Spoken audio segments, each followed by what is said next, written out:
Well, good evening, everybody. It's the Cryptid Huntress. And man, do we have a great show tonight. Welcome in, everybody. This is our remote viewing show. And tonight we have a fantastic target. We have two targets, actually. One of them was kind of a last minute target. And I have our good friend, author, E.D. Testerman here in the studio tonight. And he had sent me over a quick target earlier this evening before the show. And it has to do with a interesting print, either a handprint or a footprint. It looks like a handprint that one of someone in his area, in his region, sent him. And they're having a whole lot of cryptid activity around there. And so that print has been remote viewed, y'all. And I've got some more. I'm not saying I'm an expert, but I did send it over to a buddy of mine to ask his opinion on that print too, right before we went live. And so we may have some answers. We may not. I don't know. We'll see. But we are going to be talking about the Dwayyo, which is the werewolf of the Appalachians. And so we're going to find out if it is, because that has been remote viewed. And we're going to get into that data tonight. It's going to be a good time. And I think the last time we had Eric on the show, we were talking about werecats and more. Okay. And I'm going to see if he's got any more werecat reports or werebeast, werehyenas, werewolves out of Missouri. It seems to be a hotbed of cryptid activity right now and shapeshifter activity, apparently. And so we're going to get into that tonight. If you guys would like to follow along with all my shows and stuff, go over to my website, please, and check that out. It's thecryptidhuntress.com. You can find all my shows over there. And also all of the data for tonight's targets is all in my Patreon. And so thank you to all of my Patreon members for all of your support. And yes, I've got pretty much the entire presentation I'm giving tonight over there in my Patreon. So thank you so much to all of my members. You guys are the best. Also, y'all know the drill. I got a shop. It's called More Woman Goods. And so thank you guys so much for all your support. It means world to me. Okay. So, all right, let's get into our show tonight. All right. We were having a tiny bit of technical difficulty before the show. So that's why we're a couple minutes late tonight, but I'm always fashionably late. Right. Also, if you guys missed yesterday's show, please go back and check that out. We've always got great shows, y'all. Okay. But, okay. We did have it. By the way, if you've watched Stranger Things and if you've gotten to the season finale, you're going to want to watch yesterday's shows. I brought Brian Minnick on and Long Island Bigfoot Mike. And those are my two resident Camp Hero experts in the Montauk Project. Resident experts, as I call them. They may not think they're experts, but they are to me. And we brought them on yesterday. We made comparisons to the season finale, that last season, and the real story behind the Montauk Project out there. So y'all go check that out. Okay. All right. So the Dwayyo, also known as the Snarly Yow and the Wolfman of Maryland, is a humanoid wolf-like creature that is reported to stand between 6 to 9 feet tall.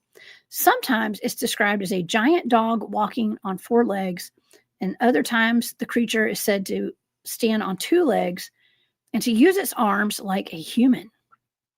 Some reports describe the creature with a long, thick, furry tail. Others describe the creature with long, dark hair, and others describe it with short, dark fur covering its body with a dog-like nose. The creature has a vicious temper and will attack any creature in its path, and there have been reports of attacks on dogs and other pets, and of course cases on livestock mutilations that are linked to the Dwayyo. There are many documented reports from campers, hikers, hunters, park rangers, and everybody else that have claimed to hear howls and have spotted glimpses of this Dogman werewolf-like creature. So what exactly is this thing, and is there more than one? Absolutely. As a matter of fact, I did some digging around today, and just before the show, I came across Dogman encounters with our good friend Vic Cundiff, and he did an episode about 3 years ago, and actually, what the woman was saying about the Dwayyo, she'd done a whole lot of research on it, lines up with some of my remote viewing data. Actually, the drawing is what gets me. Okay. And so to help me talk about this tonight, and just to be my trusty sidekick, okay, we have author E.D. Testerman here. Eric is an author. You guys can find his books on Amazon and also under the name E.D. Testerman. And also, he has a podcast called The Bizarre and the Unknown. It's down here on the ticker. You can also find him sporadically throughout the week with our good friend William Nighthawk over on Nighthawk High Strangeness podcast channel on YouTube. Please help me welcome to the show, author E.D. Testerman. Hey, everybody. Hey, Jessica. Well, hey, Eric. Thank you for being here. Thank you. Sorry, I can't see the chat because we had to go to my phone means my internet's acting up. So if anybody's chatting at me, I apologize. I can't see it this time around. I'm sorry. Oh, wait, never mind. There. Yeah, I can. I just figured it out. Okay. Well, good. I'm just glad you're here, Eric. Thank you so much. Yeah, we make it work, don't we? Heck yeah.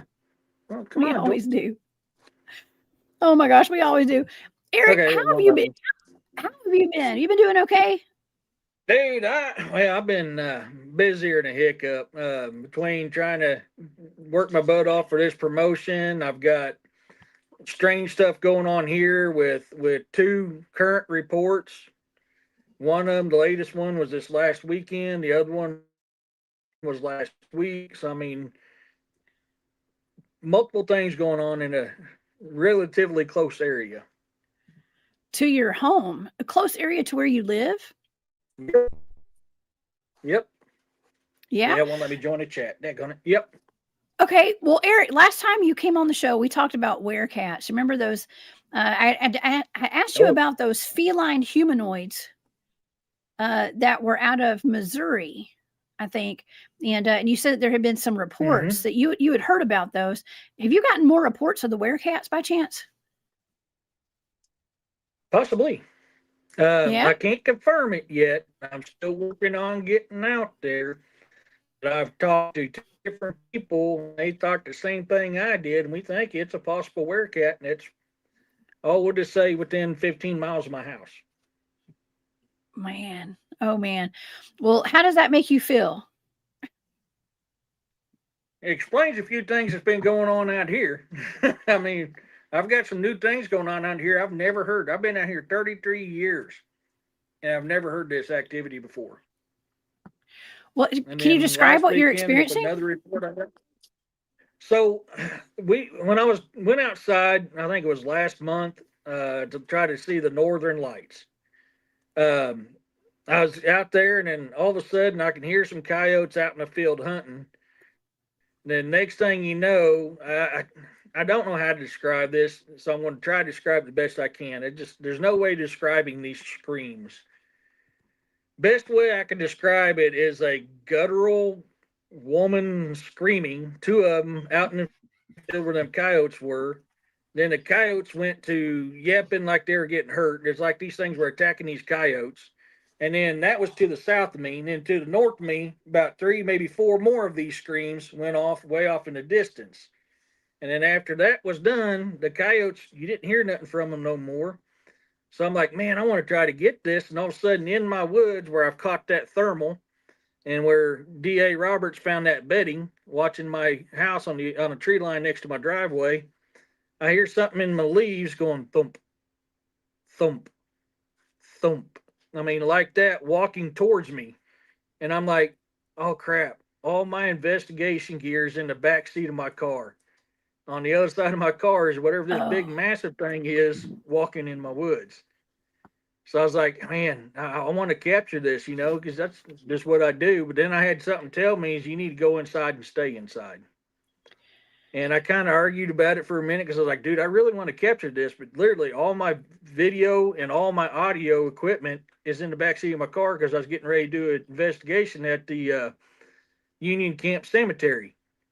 And then I had another spot I was going to try to do an investigation on. But I just couldn't get to it. So I had that go on. My dogs be a dead sleep, waking up, staring at my bedroom window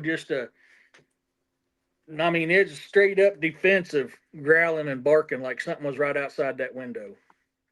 Uh-oh. Well, you've historically had Bigfoots on your property and have been Yep. climbed your ladder, and you've had your recorders out there, and you've recorded them saying like speaking in Native American dialects, right? Yep. Yeah. Lakota, and the female said Shante, which is Lakota for calm. And then the two males, we're thinking it might be Chickasaw. We thought it was Cherokee at first, or Chickasaw first. Then we thought it was Cherokee. So we don't know, ain't quite got that figured out yet. But yeah, it's right. Every time they get done talking, they go, yeah, which is very common in Cherokee. Ooh. Hey, that's pretty cool. That's really cool. Well, we kind of discussed, like, I was bringing up those like feline humanoids because I'm thinking, the only ones I'd really heard about so much were like ET types, like the Lyrans and stuff. And then you brought such a wonderful conversation to the table, a wonderful viewpoint, werecats and werewolves. And it's almost like Native American, like the S walkers. We won't say the word. Yep. Okay. I actually, I was up in Uwharrie, North Carolina this past weekend, Eric. And we got to talking. We were surrounded by Bigfoot. Okay. And they had the white self-illuminating eye glow. Some of them were orange, had like orangish eyes. Some of them had the white eyes. David Pardue's in the chat. Hey, David, I saw you earlier. Thank you for being here. I was with him in Uwharrie, but around that area.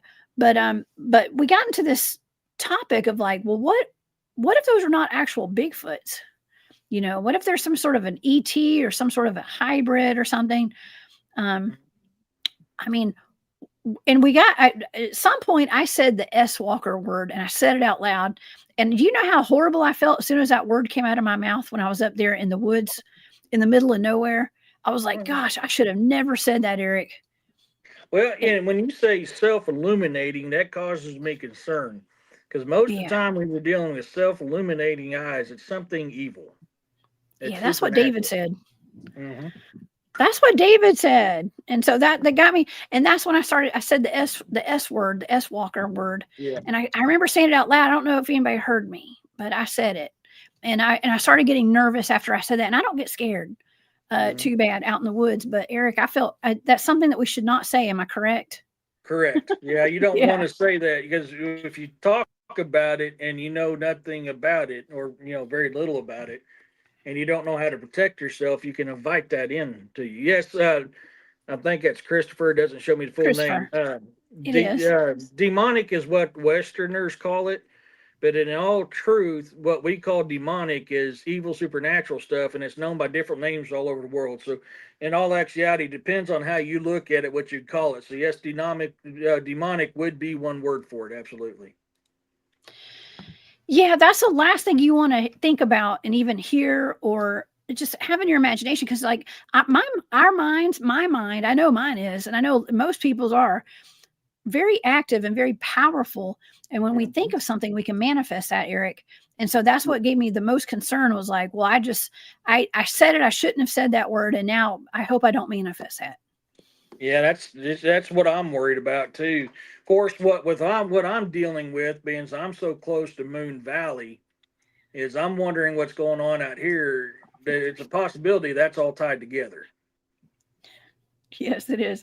I'm giggling because Angelique, that's so funny. We're always trying to come up with another term. Form flippers. I like that, Angelique. Right. Thank you. The form flippers out there. I'm actually going to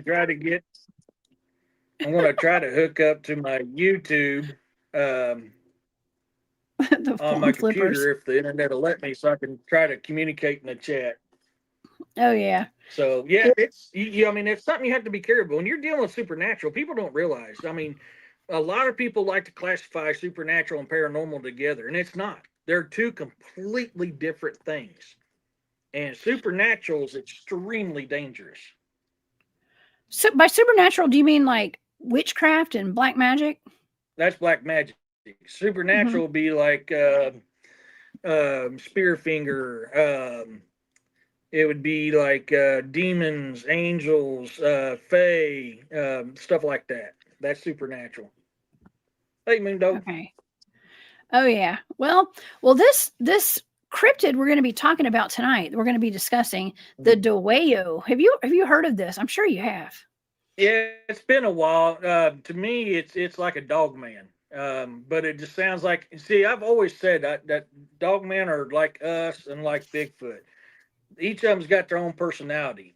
So what it sounds to me is like you got a Dogman that's just not happy. If that makes sense. Well, back when these first started showing up, people didn't call them dogmen. Okay. And so I think it's all about the jargon. It's all about the wording of it.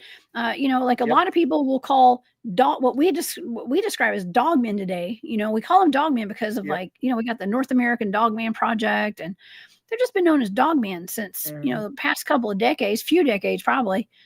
But before that, they were either werewolves. 1984. Good. So almost as long as I've been alive. Okay. And you too. but okay. So they've only been known as dogmen since the 1980s. And before that, they were known as wolfmen. They were known as werewolves. Werewolves is a big word. Dog. And also, the cynocephali, right? And so the soldiers, dog-headed people. Dog with a WG down here in the South. Okay. David Pardue said he feels old. Class of 84. Yes, you're just a little bit older than me. Okay, David. Thank you for being here. Just a little bit. I was just a little kid. Okay. We actually were talking about, we brought up, like, I was on a show last night on Sherry Divband's channel with Tyler and my friends Tyler and Lily. And they're talking about how there was some kind of major shift in consciousness in the 1980s for the worse. Okay. And I was like, and I just blurted out, I said, the Challenger disaster, and that happened around 1986, if I'm not mistaken, something like that. So yeah, somewhere between 84 and 86. I remember when it happened. It was a big deal at school. Teachers shut off the TVs, and then all of a sudden you was reading it in magazines and everything else. Yeah. Well, they it was kind of required. Like we all watched it. I watched it. I believe I was home that day for some reason. I remember watching it at home, and me and my sister. I guess my brother was a little baby back then, but I remember watching that, and I look back on that. I'm like, man, if that was a psyop, as they call it, that was cruel and unusual punishment for everybody in America and all over the world. So, but I digress. Okay. Because we're here to talk about the Dogmen. Okay. And these things go back so far. It was way before we ever called them Dogmen. Now, back in like the 1700s, the 1600s, these settlers who came over from the Netherlands, from all over Europe, they brought their traditions with them, right, Eric? Oh, yeah. Oh, yeah. I know you have a Norse. Not just them, but I mean, not just them, but even the cultures here had the same traditions. They were known as something else, though. Mm-hmm. Yes. Well, you know what? I was actually, like I said, right before the show, I was listening to Vic Cundiff's show on the Dwayyos. How do you pronounce this? Dwayyo, right? Dwayyo. I think of that song from Beetlejuice. That's how I do it. I can't. That's how I think of this. Okay. Yeah. Yep. So I was listening to his show, and it's really. So it's really interesting. So I was listening to what this lady said. She'd done a lot of research. I did a bunch of research on this too today. Okay. But I was listening to what she said, and I took some notes. And I want to go over this. Okay. So according to what she was saying, this is all per Dogman Encounters on YouTube with Vic Cundiff. Okay. That's my buddy's channel. She was saying that Maryland had Dutch settlers there. They're actually from Pennsylvania. They originally settled in Pennsylvania, and then they moved down to Maryland. Now, for our international audience, there may be people who are not familiar with where Maryland is. And of course, I like to cover Appalachian cryptids. I live in the Appalachians. I do almost all of my cryptid research here. I'm going to say all of it is in the Appalachians. Okay. And so I do have the maps here. If you guys are wondering where the Appalachians are in the United States. It runs along the East Coast from Canada all the way down to Alabama. And I live down there in the South in Georgia, right there on the bottom. And I do my research in Alabama, Georgia, South Carolina, North Carolina, Tennessee, Florida too. It's down below that. But that's where the Appalachians run, and this is where Maryland is. Maryland is the red little dot right there, the red state. That's Maryland. That's where we're kind of getting most of these sightings from back then, and Pennsylvania is just right above it. Okay, so according to what I was listening to on Vic's show, the woman said that they had Dutch settlers from Pennsylvania. They moved down, and they had something called the Hexen wolf. Have you heard of a Hexen wolf before, Eric? Once. I don't know much about it. Somebody was talking about that. Might have been Brother William.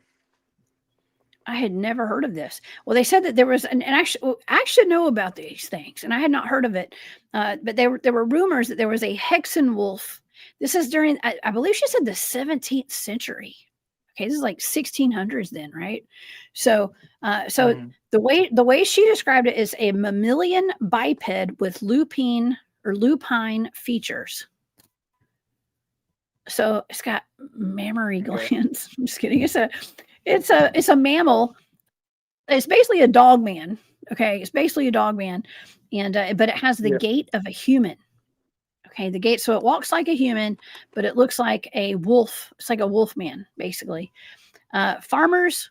Yeah. Here's the wild thing. Okay, so what she said.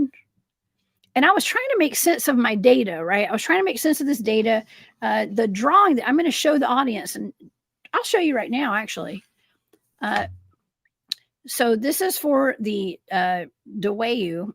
She said that the farmers would add 5 pointed stars on their barns as a means for good fortune. But the backstory, the real truth behind it, they said it was for good luck, but really they were doing it as a talisman against baneful spirits and dark entities like this Dogman. Okay, now I have not gotten into the data yet, but I want to show you guys this because it blew my mind. As soon as I heard that, I was like, oh my gosh. I looked at my data and look what I drew from my data. A 5-pointed star. Mm-hmm. Okay. And I thought I was drawing like a graveyard. There was I was picking up a lot of, I'm going to say satanic type data. Okay. For this one. And, whatever I was remote viewing, it had a dark energy about it.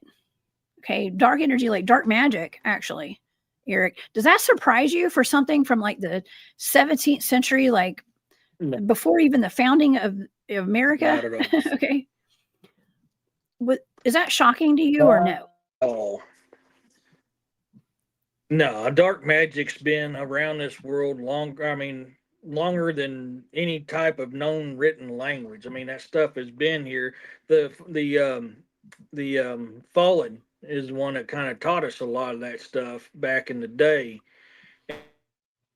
If you go on the Cryptid side, if you go to other types, I mean, they have different ones that do it, or not the Fallen. I'm sorry, the Giants, which was the Jewish Giants, which that's the Jewish word for giant is Nephilim, but the Nephilim brought it to the people, which was what brought about the flood. Now, other cultures have the exact same thing. They just call it differently, but it's always tied to the giants. Ooh, to the giants. Man, I've been seeing more and more stuff about the giants. Oh, man. There's a channel that I follow on like Instagram. It's the Improbable Dreamer. And he is really, man, he's putting some great research in to our lost civilizations, the lost giants and stuff. We need to look into that more. Okay. We do. I'm busy trying to decode all these werewolves and stuff. Okay. So I haven't really been getting into the giants. When you get to digging into it, I pose a question to you that I pose to all my subscribers. And a lot of people don't know this. Lilith, which was known as First Eve, was created from the earth, same as Adam. When she approached the 7-headed dragon, she asked the dragon, which is Lucifer, when he was cast down, he was the 7-headed dragon. One of them was dead. One of the heads was dead. He was cursing the heavens. Lilith went to him and said, can you bring back the Nephilim of old?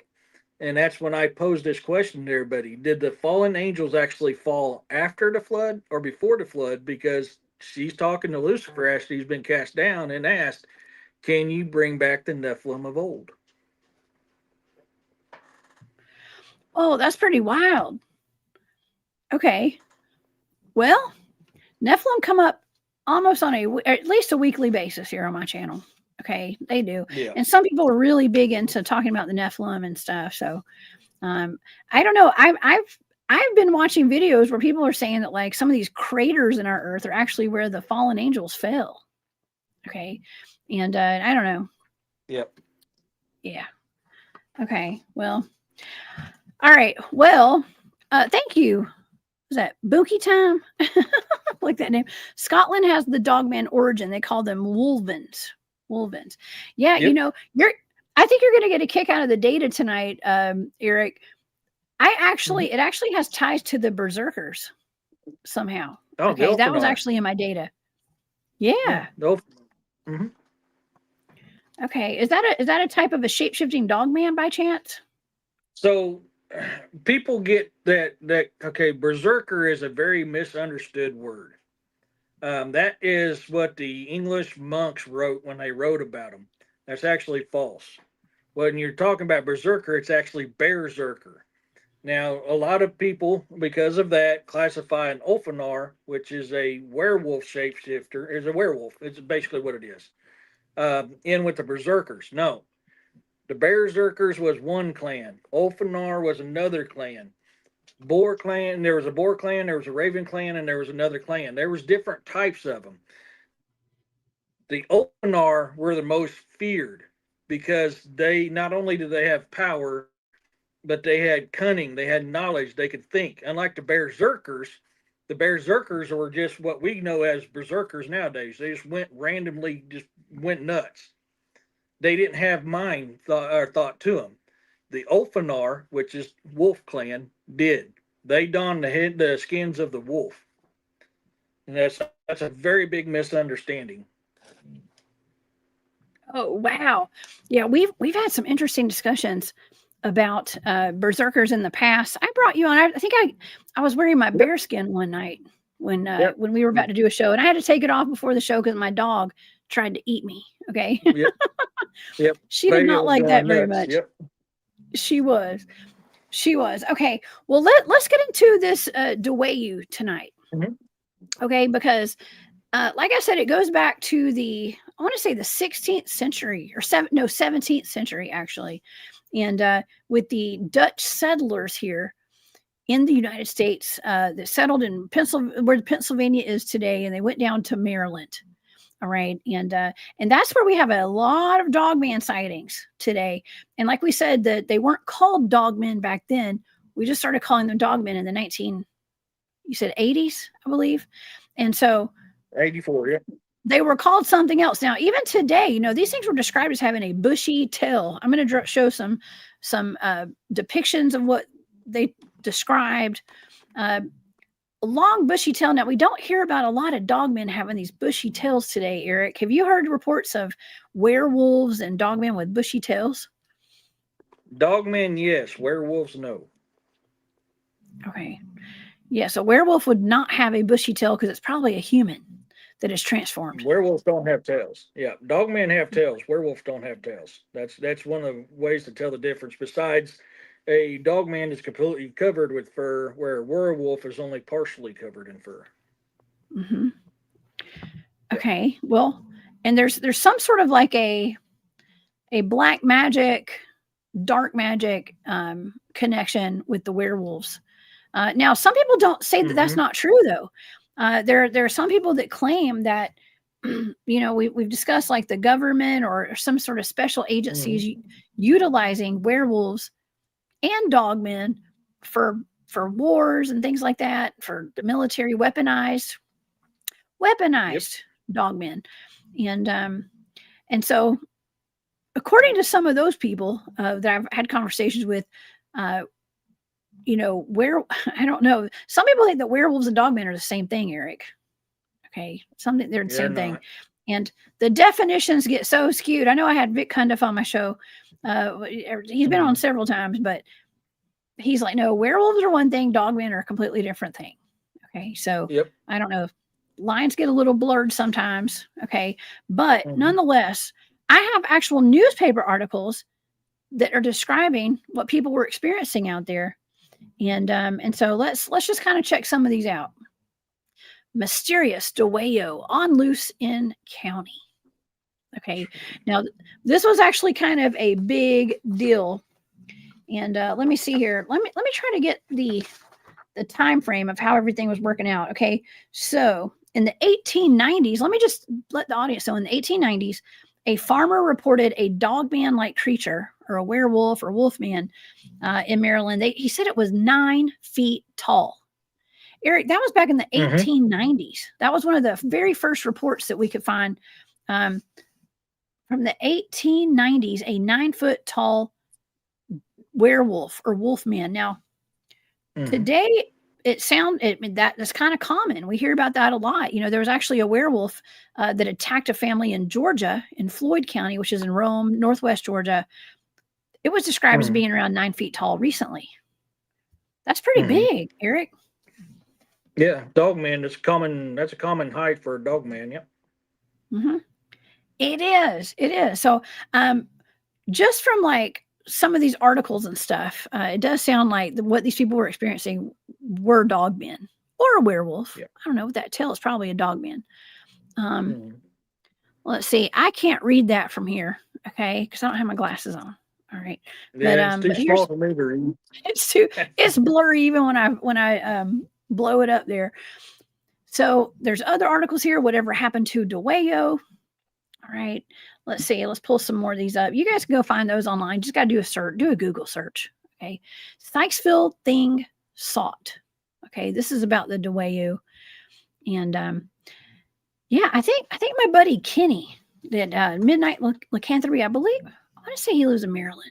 No, he lives in Maine. Maine is where they have a lot of werewolves too, and dogmen. Okay. All up in New England, there's a lot of reports. I want to say that Maryland is right there beside West Virginia. Hold on, let me pull up the map. I don't remember my states. It touches West Virginia. Okay, it's right there on the border of West Virginia, right there in the Appalachians. Okay, so I would assume there's a lot of cryptids in Maryland. It's one of the tiniest states in the United States, Eric, right? It's like Rhode Island is the smallest, and Maryland is probably the second, or Delaware is probably the second smallest. But it's a small state, but they pack a punch when it comes to dogmen, apparently. All right, here's another. I don't think this is a newspaper article. It says, beware of the Snarly Yow.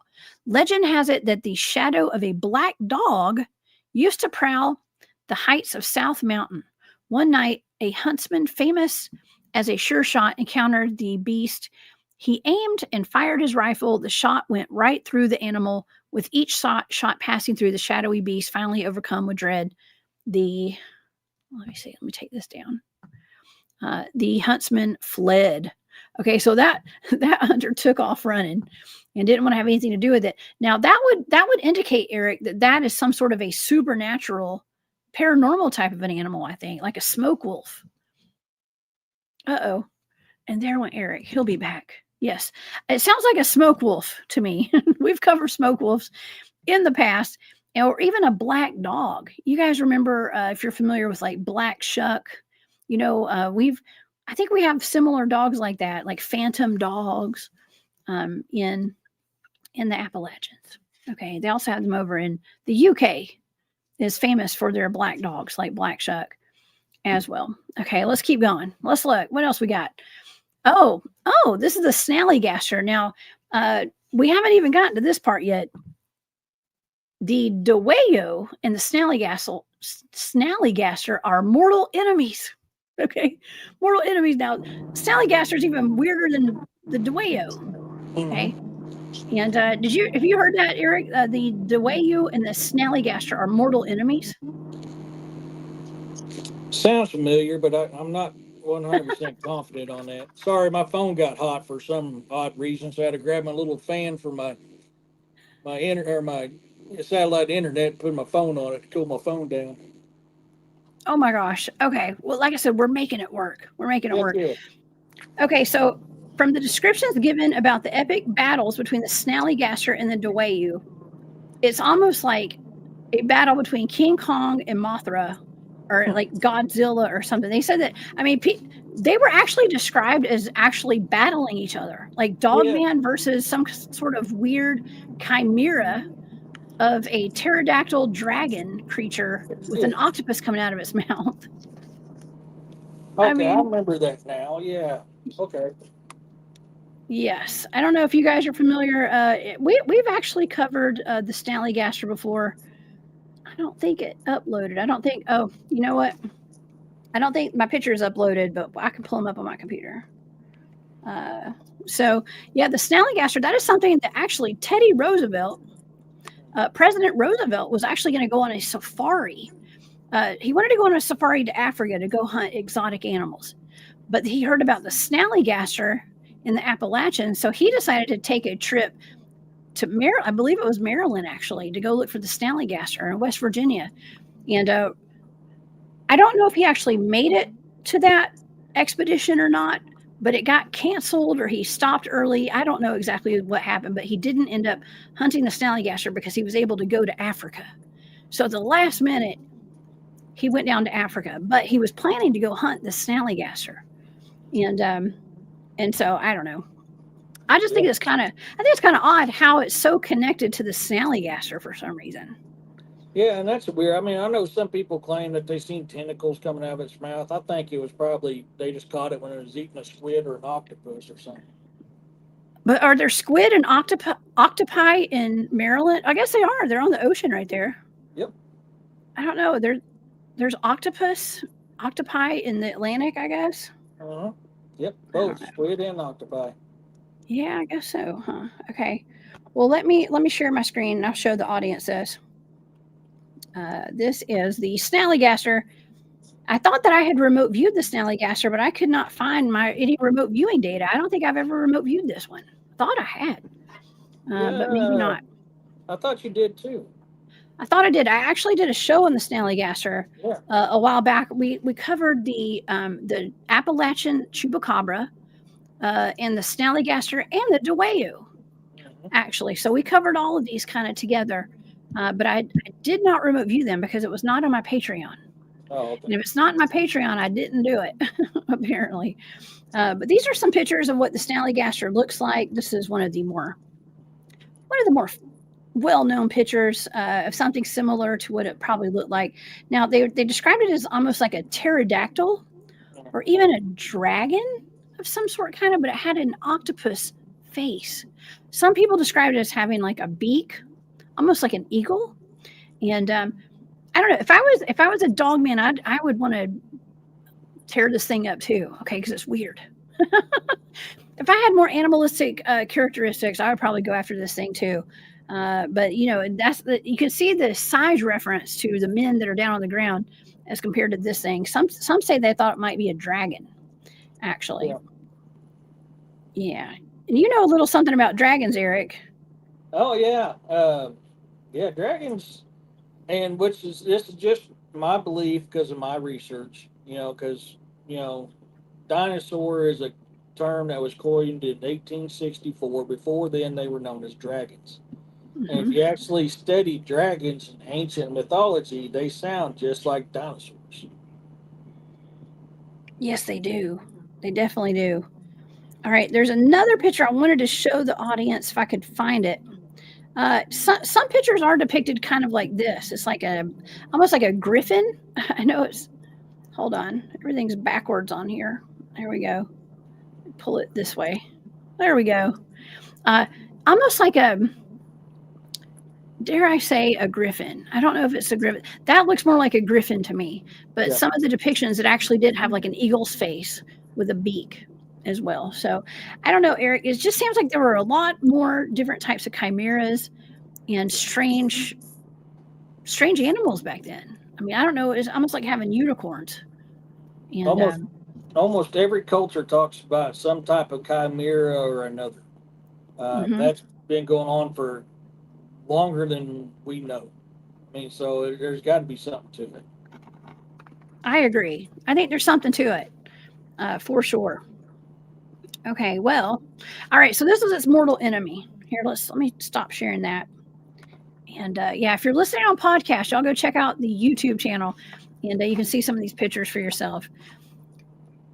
Okay, so let's see. Where do we start here? Okay, I have so many notes on this; it's ridiculous.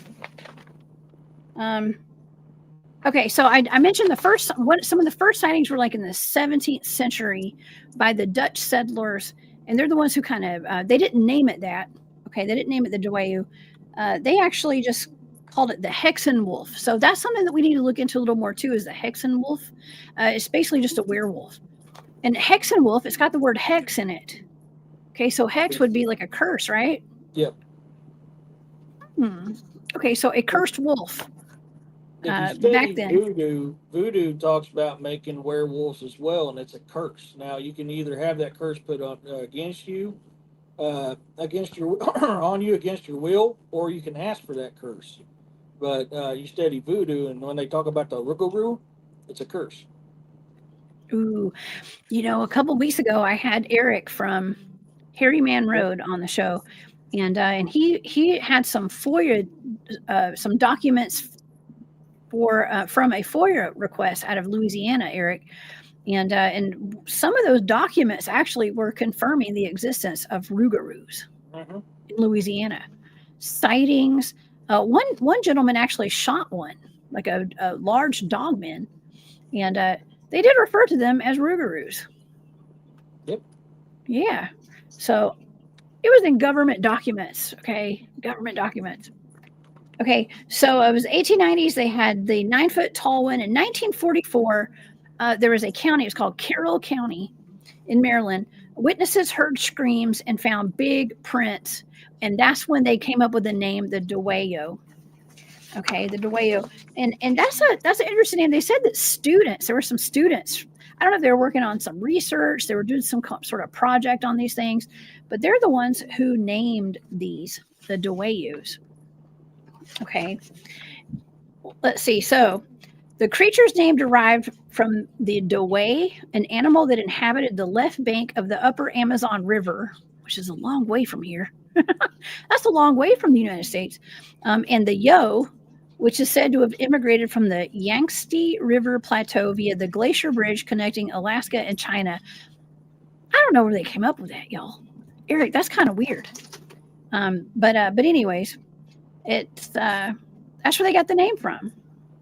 Okay, and the locals do call it the Snarly Yow, and they also call it the Maryland Wolfman. And stories of werewolves mainly do come from the German and European history and are passed down from generation to generation. And that's where a lot of people were thinking, well, this is just a kind of made up story. It's just made up as some sort of local legend. And of course, we also have the Native American stories of, I'm going to say, the shapeshifters. I forgot what Angelique called it a while ago. But yes, we've got like shapeshifters and S-walkers, if you know what I mean, as well. So, all right, so let me describe exactly what this is. Then we're going to get into my remote viewing data of this. Okay, it's a humanoid creature. It's 6 to 9 feet tall. It walks on all fours, and it looks like a giant dog. Okay, giant dog. Eric, when you disappeared for a minute and your internet went out for a second. I was talking about how there's a connection between like black shuck and the black dogs. We have black dogs in the Appalachians, and somebody had said they had shot this thing, and the bullets went through it. Okay, it was almost like supernatural, and so they call those smoke wolves. Yeah, and then like there's also the black dog legend that a lot of truckers talk about. I personally have seen it twice. When you're making long hauls and you're not sleeping, then the black dog comes for you. And I've seen the black dog twice in my life. And actually one of them was last time was back in June. Really? And it lack of sleep both times. From lack of sleep. That's what they say about shadow figures, shadow beings and stuff too. when people haven't had a lot of sleep. Sometimes they show up when people have not slept because they're for different reasons, let's just say. Okay. But I can see like it's like sleep deprivation will cause people to see shadow beings. Yeah. I wonder if that's like some sort of frequency thing, like when you're just extremely tired, or like just you're able to peer into that lower realm, I guess. It Because could I would be. say they're low density. Could be because the first time I saw it, it was running on the other side of the fence in a cow field, and then jumped out at the road at me. And I remember slamming on my brakes and almost wrecked. I had an '85 Chevette, and hatchback Chevette, and I almost wrecked it because this thing jumped out in front of me. Now, the last time I saw it back in June, I was working nights, and I was the rear truck because we were striping roads at night. And I look over in this guy's yard to my left. Oddly enough, the first time was to the left too, but I seen it pacing in this yard, and then it just disappeared. That's actually the description that we get from a lot of people who have encountered what they believe are either dogmen or Bigfoots on their properties. They just see a shadowy figure, and it's actually kind of difficult sometimes to tell what you're looking at when somebody sends me videos from their backyards, their CCTV cameras, or security cameras, or ring cameras. It's just like a shadowy figure out there, and it's like, well, I don't know if that's solid, if it's a dogman, it's a Bigfoot, or what. You got to go out there and kind of look for sign, I guess, in person. Yeah, the only two difference between the two encounters I had was the first one had red eyes. The second time they had white eyes. That is really the only two differences. Ooh, so the different sets of eyes, and we were talking earlier about how the different colored eyes, like if they're the self-illuminating, it may not be natural, like some kind of organic being. It might be what some people call demonic, right? Or I think ET. That's what I think. Could be. I mean, it's possible. Yeah. I'm not going to say no, but I'm just right. it's possible. Because we don't know. We don't know nothing about nothing, y'all. Okay. But we can speculate, Yeah. and do a really good educated guess, as my family would call it. What's your educated guess on that? I say it's a good possibility. It's probably a mixture between the two, honestly. I mean, let's be real about it. It very well could be a mixture too, because there's too much evidence on the supernatural side of it, but there's a lot of evidence on the extraterrestrial side of it too. So we very well could be seeing something extraterrestrial that we're misidentifying as supernatural. I mean, that's definitely within the realm of possibility. Mm-hmm. Max Life, Love, and Learning is a werewolf. Thank you, Max. I appreciate that. It says, and werewolves and vampires are not enemies. We are friends usually. Or maybe you're a vampire. I don't know. I think you're a werewolf. I'm taking an educated guess. Thank you, Max. Now, dogmen are wild animals. That's different. Okay, yeah. Fair enough. I don't know. I think these Dwayyos are actually like dogmen, like wild animals, but I don't know. The data suggests otherwise. Okay, so let me finish. We'll describe exactly what these things are, how they've been described from the reports that have been given over the years. It says in 1944, in West Middleton, Frederick County, Maryland, the first report of the Dwayyo occurred. Actually, they were back in the 17th century, but this is when they labeled it with that name. It was back in 1944. The witnesses claim that the creature was heard howling in the wooded area and left footprints behind in the mud. For a while in the community of West Middleton, the community was disturbed by the descriptions. However, no other sightings were reported, and this claim was documented and dismissed because no other sightings were there were no other sightings for decades, for like a number of years. And so then in 1965, they showed up again. The newspaper, the Frederick News Post, on November 27th, 1965, published a detailed account of an encounter with the creature. It was reported that John Becker lived near Gambrel State Park. He heard a noise one night and went out to investigate what it was. Hold on, I got to turn right. And he spotted a large wolf-like creature that was as big as a bear. The creature attacked Becker and he fought it off, and it ran into the woods and was not seen again by him or his family. And for several weeks after this report was published, there were several sightings and people heard strange howls for weeks after that. By late December of 1965, these stories began to fade as the community returned to normal.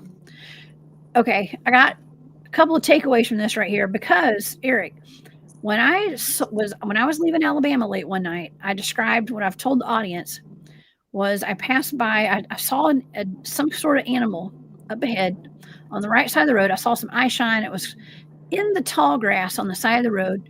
And as I got closer to it, I thought I was looking at an African dog. And then I thought, nope, it's a bear. That was like my go-to. It looked exactly, it was the size of a bear, but it had the dog of like a black African dog, like a hyena. And me knowing that there are dogmen that are like hyena types, my brain did not want me to think that was a dogman. For some reason, I was fighting. It was like my thoughts were fighting each other. It was like, there's no way that's what I'm looking at. And but I kept saying it looked like a bear, and that's the way these people describe these things too. It looked like a bear, kind of. So I don't know. Yeah, I remember when that happened. You was telling me all about it, man. You was going nuts because you was like super excited that happened to you. Yeah. You know, Confused. and I kind of pointed out a couple things to you because we have a thing here called the Ozark Howler that fits that description in quite a bit of ways in some aspects, which people don't know. The Ozark Mountains is the oldest mountain range in the world. It's just eroded through years and years and years, but it's a part of the Appalachians. So if we got them here in the Ozark, it's not uncommon to have it in the Appalachians too. Mm-hmm. And then the other one was I was talking about were hyenas in Celtic mythology. Which a hyena, I can't remember. It's not, hyenas ain't dogs. I don't remember what they're associated with. I'm one of those that I don't believe a dog man hyena is a dog man. I think it's something completely different. That's just my opinion and view on it. But I think it's more of the were hyena side of it from Celtic mythology because that's where you find them at. You have definitely opened up my eyes to that, Eric. So I appreciate that. And so for people who are wondering what the heck we're talking about, if you look down on the bottom row down there, there is something that looks like a hyena, a hyena dogman. Now, hyenas are they're not even canines, right? They're not even they're not related to dogs at all. But there's something that we call it the hyena dogman. And, but it's something all on its own. It's probably a were hyena. And, we actually talked about were hyenas when we had Corey Cole on the show. I think you came on that show with us, right? Yeah. And Corey was talking about were hyenas in Oklahoma. Mm-hmm. Mm-hmm. Yeah. Yeah. Is that something that's more connected to like Native American culture, like the were hyenas, or no? For me, the research I found on it dates back to Celtic mythology. The Celtics had werebeast. Same principle as the Ofanar, Berserkers, SWs. I mean, every culture's got this type of stuff. Same processes, same techniques. Everything is the same when doing it. Now, the reason why, I apologize. Celtic mythology and African mythology, both those two is ones where I found the were hyenas at, which would make sense in Africa. But people's like, well, how can the Celtics get it? Easy. Skins are traded. Animals are traded. They have been throughout time. So in order for the Celts to get a hyena pelt is not uncommon. They would absolutely have access to it. So that was where, as long as you got the skin, you got the proper potions, the proper frequencies, the proper magic, you can don that skin and become that creature. Ooh. Okay, so pretty much anything that you can get the pelt to, you can be. You can be anything you want. It's true.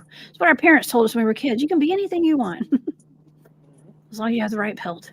Okay, but okay. Well, let me go over a couple more other sightings that actually take us into the more of the modern day, I guess, if you want to call the 1960s modern day. Okay, it was actually before I was born, but several more sightings over the years occurred. including the summer of 1966. A man named Jim reported seeing a Dwayyo enter his camp and described it as a wolf-like creature. A wolf-like creature.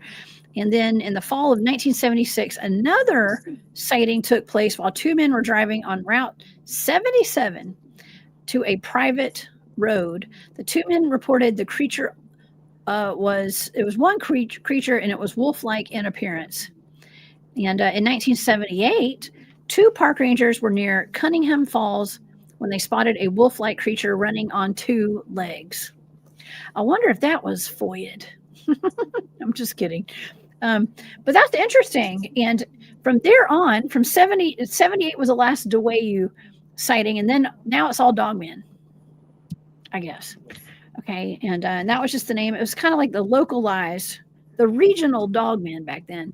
That is the name they gave it, I think.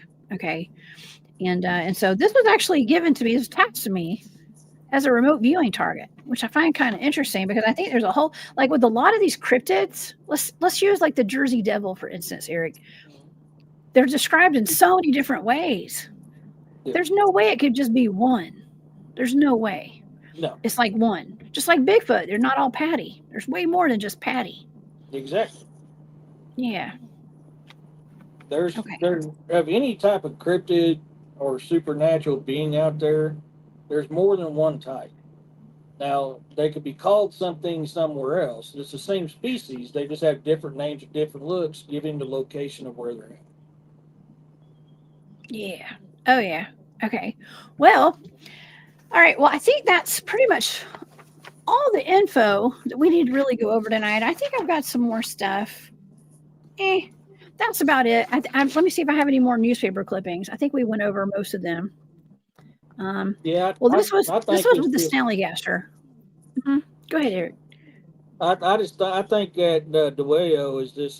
They came across the Dogman with a bad attitude. Is that? I mean, given what you've talked about. Well, and another thing that we're forgetting, and William Nighthawk will back me on this because my good brother there has talked about this multiple times. Even Native people is told to use ritual to bring in Dogmen to protect an area. So when you're getting that ritualistic stuff that you was talking about, I can see how that's tied to it. Or the Amish, which is known as the Dutch, the Amish, they're Nordic. Their actual true background is Nordic. That stuff is in there as well. So all this stuff that you're talking about on this Dwayyo makes perfect sense. Oh, it does. It absolutely does. It does. I do have one more account. This is more detailed. I guess maybe it might be good for us to go over this one real quick. Yeah. Okay. This one's in more detail. I may have mentioned it, but let's read this. This is from Ghosts and Legends of Frederick County by Timothy L. Cannon and Nancy Whitmore. I'm gonna read what they wrote. Okay. On Saturday evening, November 27th, 1965, we didn't mention this one. Near the woods of Gambrill State Park, John Becker went out to his yard to investigate a strange noise. It was dark. He had started back to the house when he saw it, something moving toward him. It was as big as a bear, had long black hair, a bushy tail, growled like a wolf or a dog in anger. As it got closer, it stood on its hind legs and attacked him. Becker fought the creature until it ran into the woods, leaving him, his wife, and children in horror. Deciding to remain anonymous under the alias John Becker, he filed a report with local state police telling of an attack by a mysterious monster called the Dwayyo. These articles spawned a rash of calls and letters to the newspaper ranging from the absurd to the furious. Several University of Maryland students wrote that they had investigated the origins of the unknown creature and had traced its ancestry to the upper Amazon River of the Yangtze River Plateau, and they reported they had seen several of the creatures on campus late at night and found them friendly and fun-loving. Now, I think that's bullcrap, okay? But anyways, who knows? They're probably drinking, okay? but who knows? Maybe they were fun-loving dogmen. The county treasurer's office received an application for a Dwayyo license from a John Becker accompanied by the $1 fee. The license was issued and mailed in care of George May, Frederick News Post. An Adamstown woman called the paper and insisted that, quote, this trash about the Dwayyo be stopped, unquote. She said her daughter was being treated for a nervous condition because of all this talk about the Dwayyo. Poor girl. Okay. The Frederick newspaper also reported other sightings. Several hunters saw a strange black beast roaming the woods. An Ellerton woman reported that residents of the area had heard something cry like a baby and scream like a woman for several months. Didn't you say that you just heard that at your house or somewhere in your area? Yeah. About 5 or 6 of them, yep. And 2 of them were attacking a pack of coyotes. Abby. Okay, well, a Jefferson woman said that she saw a strange dog-shaped animal about the size of a calf chasing some cows on a farm near her home.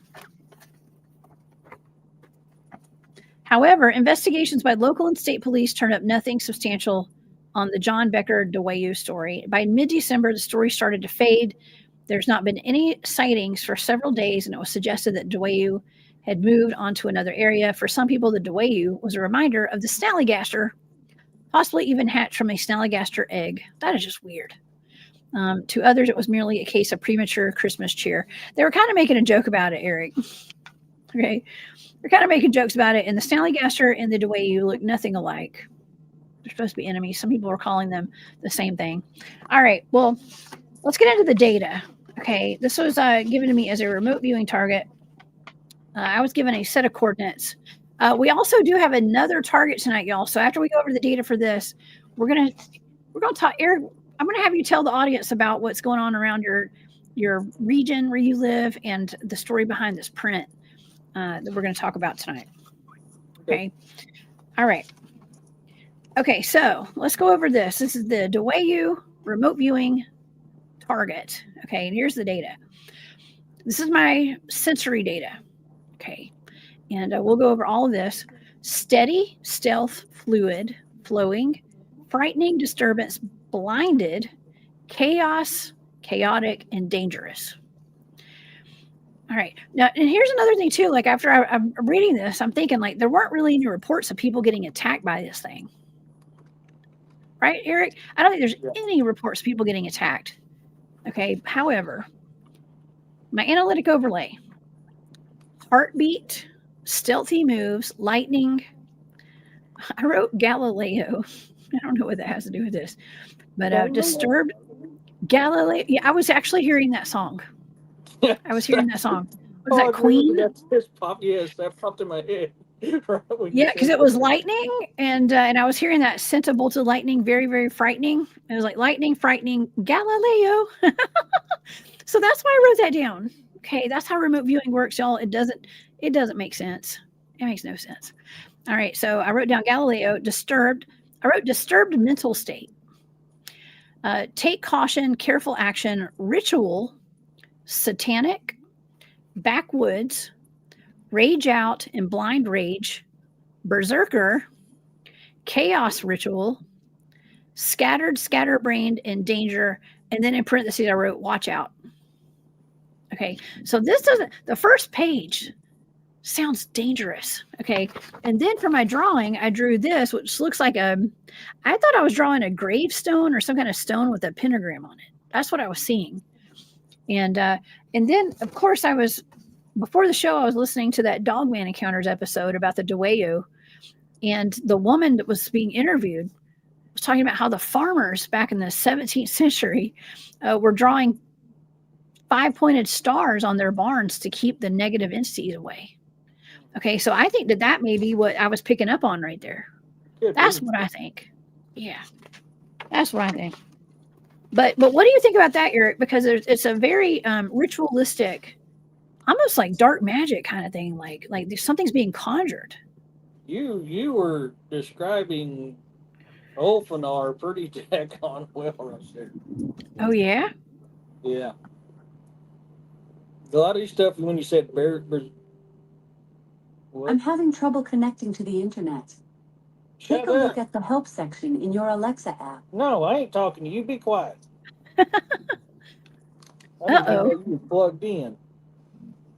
Be gone, demon. You ain't gotta tell her twice. I'm just kidding. That's a terrible joke. Not funny. That is not funny. That is not funny, y'all. Okay, let's say. Okay, so let's go to the next page. Okay, yep. I do not have those in my house for a purpose.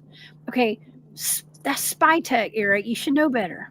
Hey, your phone's that, your little smartwatches dang are that, your computers are that, all that stuff is that. Damn it. It's no difference. You're right. You're right. Okay, here we go. Let's go into the data. Okay, go. Alexa. Good Lord. I can't believe you have that, Eric. I'm shocked. It was given to me by my internet company. Oh, well, of course. They want to hear what you got to talk about. Oh, me and William love doing shows with it because we try to ask her stuff and see how she responds. And that's what I was doing the other day. Oh no. I actually had I was watching a video where a man was home and he heard like some voices in one of his rooms. He went in his office and it was his AI talking to each other. Like his different devices were having a conversation. Yeah.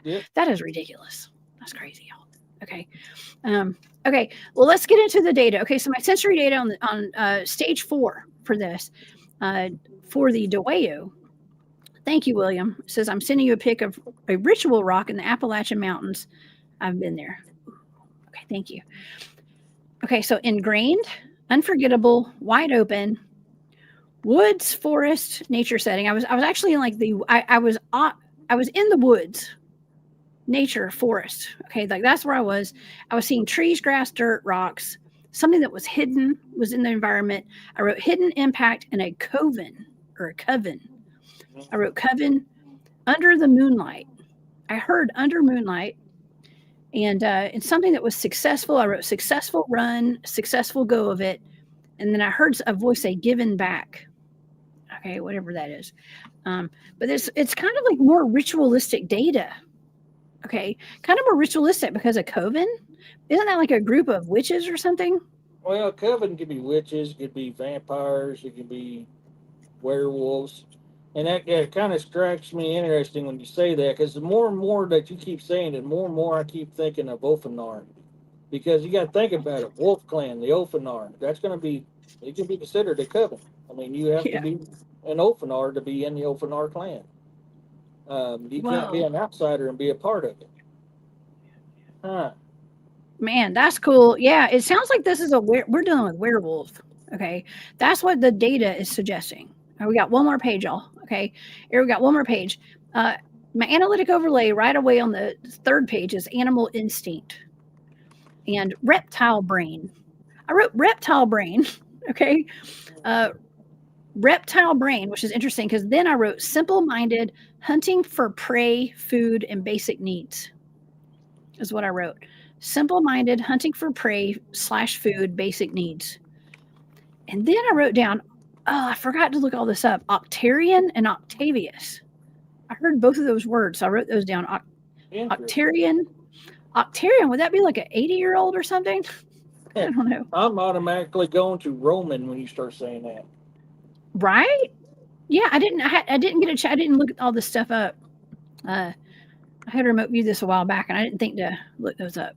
But Octarian and Octavius, and I started, when I wrote that down, I started feeling nauseated, hopeless.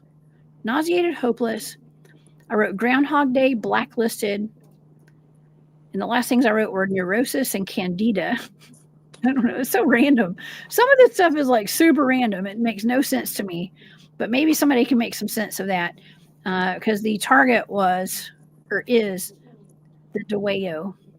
Okay. And it seems like the last bit of that data before the session was closed down had to do with some kind of bacteria, something, some kind of brain malfunction or something like that. I mean, I don't know. But yeah, I find it pretty interesting. Animal instinct, whatever these things are, they're simple-minded, hunting for food, prey, and basic needs. They weren't like what we hear with like the cynocephali, like smart. I'm not saying they're not smart, but human-like. They're more animalistic than human. How about that? And the Romans had a wolf clan too. So, did they? Of course, a Roman werewolf is a Varselpi, something like that is the Roman word for werewolf until lycanthrope came by. All right, thank you, brother. Well, okay, and here's another thing too, is that thank you, Nathan. Nathan says Candida is a fungus. No, Candida is, I think it is a fungus. And like we talked about the berserkers, I mean, the berserkers used to take psychedelic mushrooms. Probably, I've heard that somewhere. I Open mean, arms, berserkers, all them, Boar Clan, all them did, yeah. ooh, what if it's some sort of bacterial fungus thing or something that's like making them go berserk? And maybe that's kind of like what I was honing in on for this target. Maybe I'm reaching here, but I don't think That's so. actually where my mind went. That's where my mind went when you was talking about that. Yes. Caesar Octavius. Thank you, Moondog. Caesar You Octavius. also got, oh my gosh, I don't know why I didn't think of this. Fungal infection. You actually Danielle. have a fungus disease that's tied to zombieism. What was that called? Zombie. Oh my gosh. Oh. Well, neurosis. Some sort of neurosis, too. So that's interesting. It's something in your brain. Yeah. Okay. Yeah. Danielle says Octavius' eighth born child. I'd mentioned the Jersey Devil earlier. Remember? I said something about like it was Jersey Devil. There's not just one. There's a whole bunch of different ones. I believe the Jersey Devil came about because of a curse put on by the mother, who said if she had one more child, she was cursing it, right?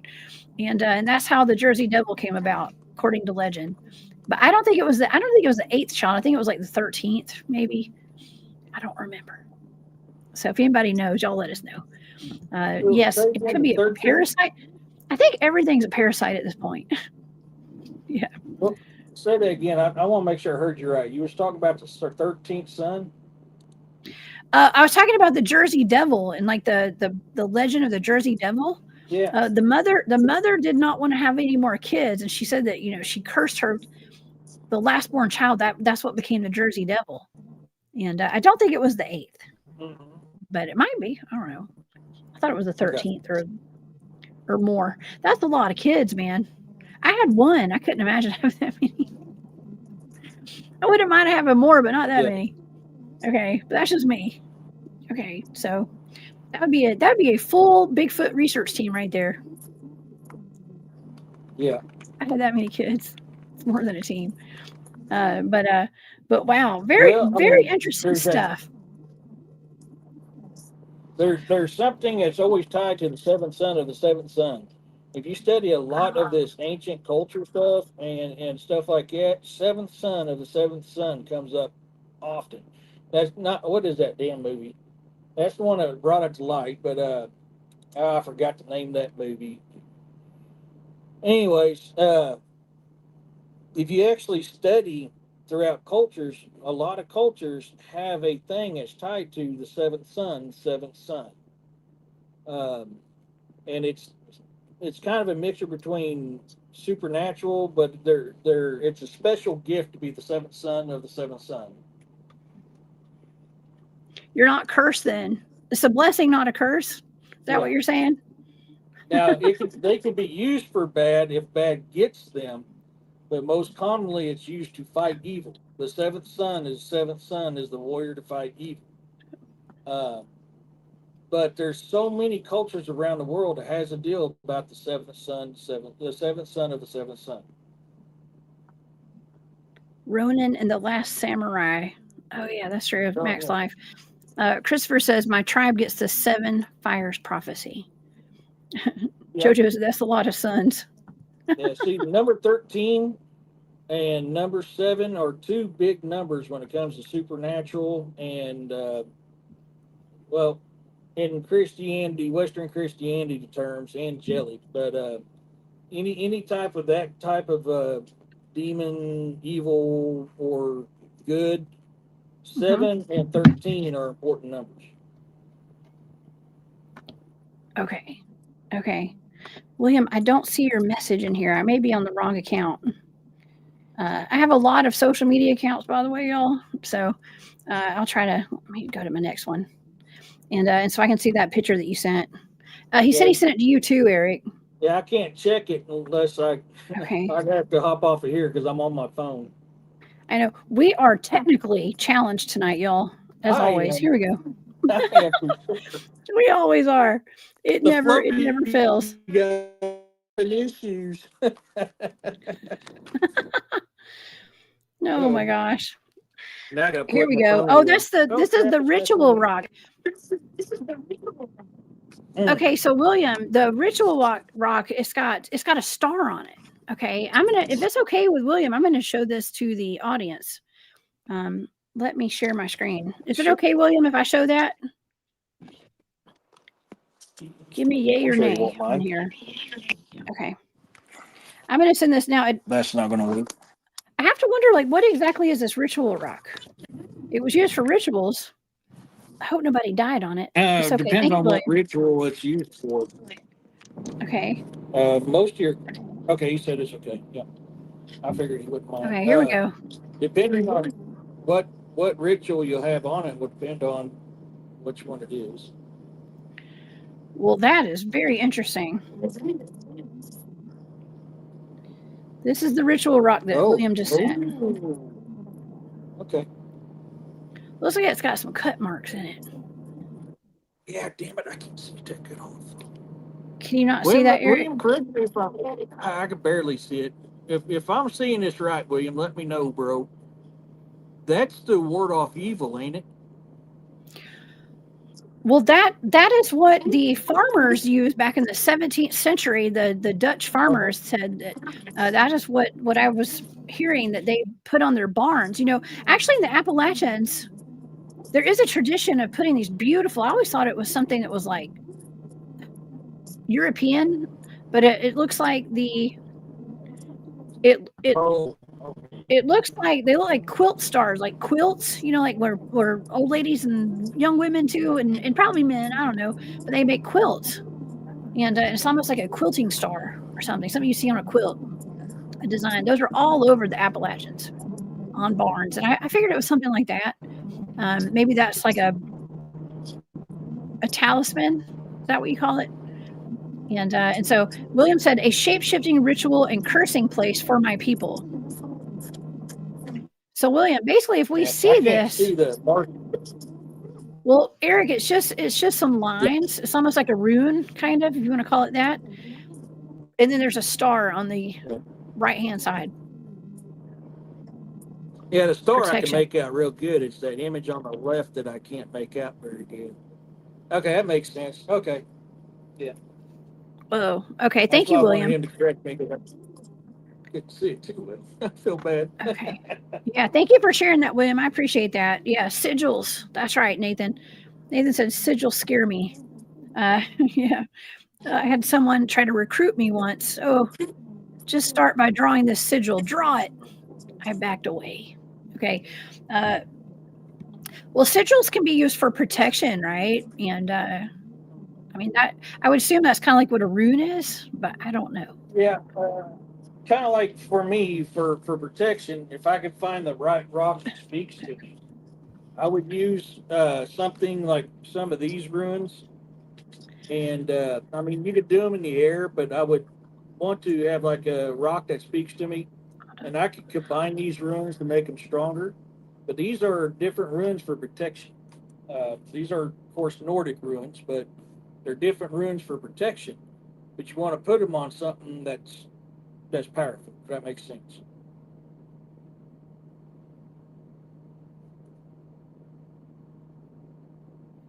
Sorry, William said, upon my last ceremony in dark magic, this rock rolled and broke away from the cliff onto the road in the 1980s. Okay. Whoa. That's a little scary. Okay, that's a little scary. So if we were to happen upon a rock like that in the woods, like if I'm doing some Bigfoot field research or some kind of cryptid field research, if I saw something like that, I should probably just watch my back, I guess.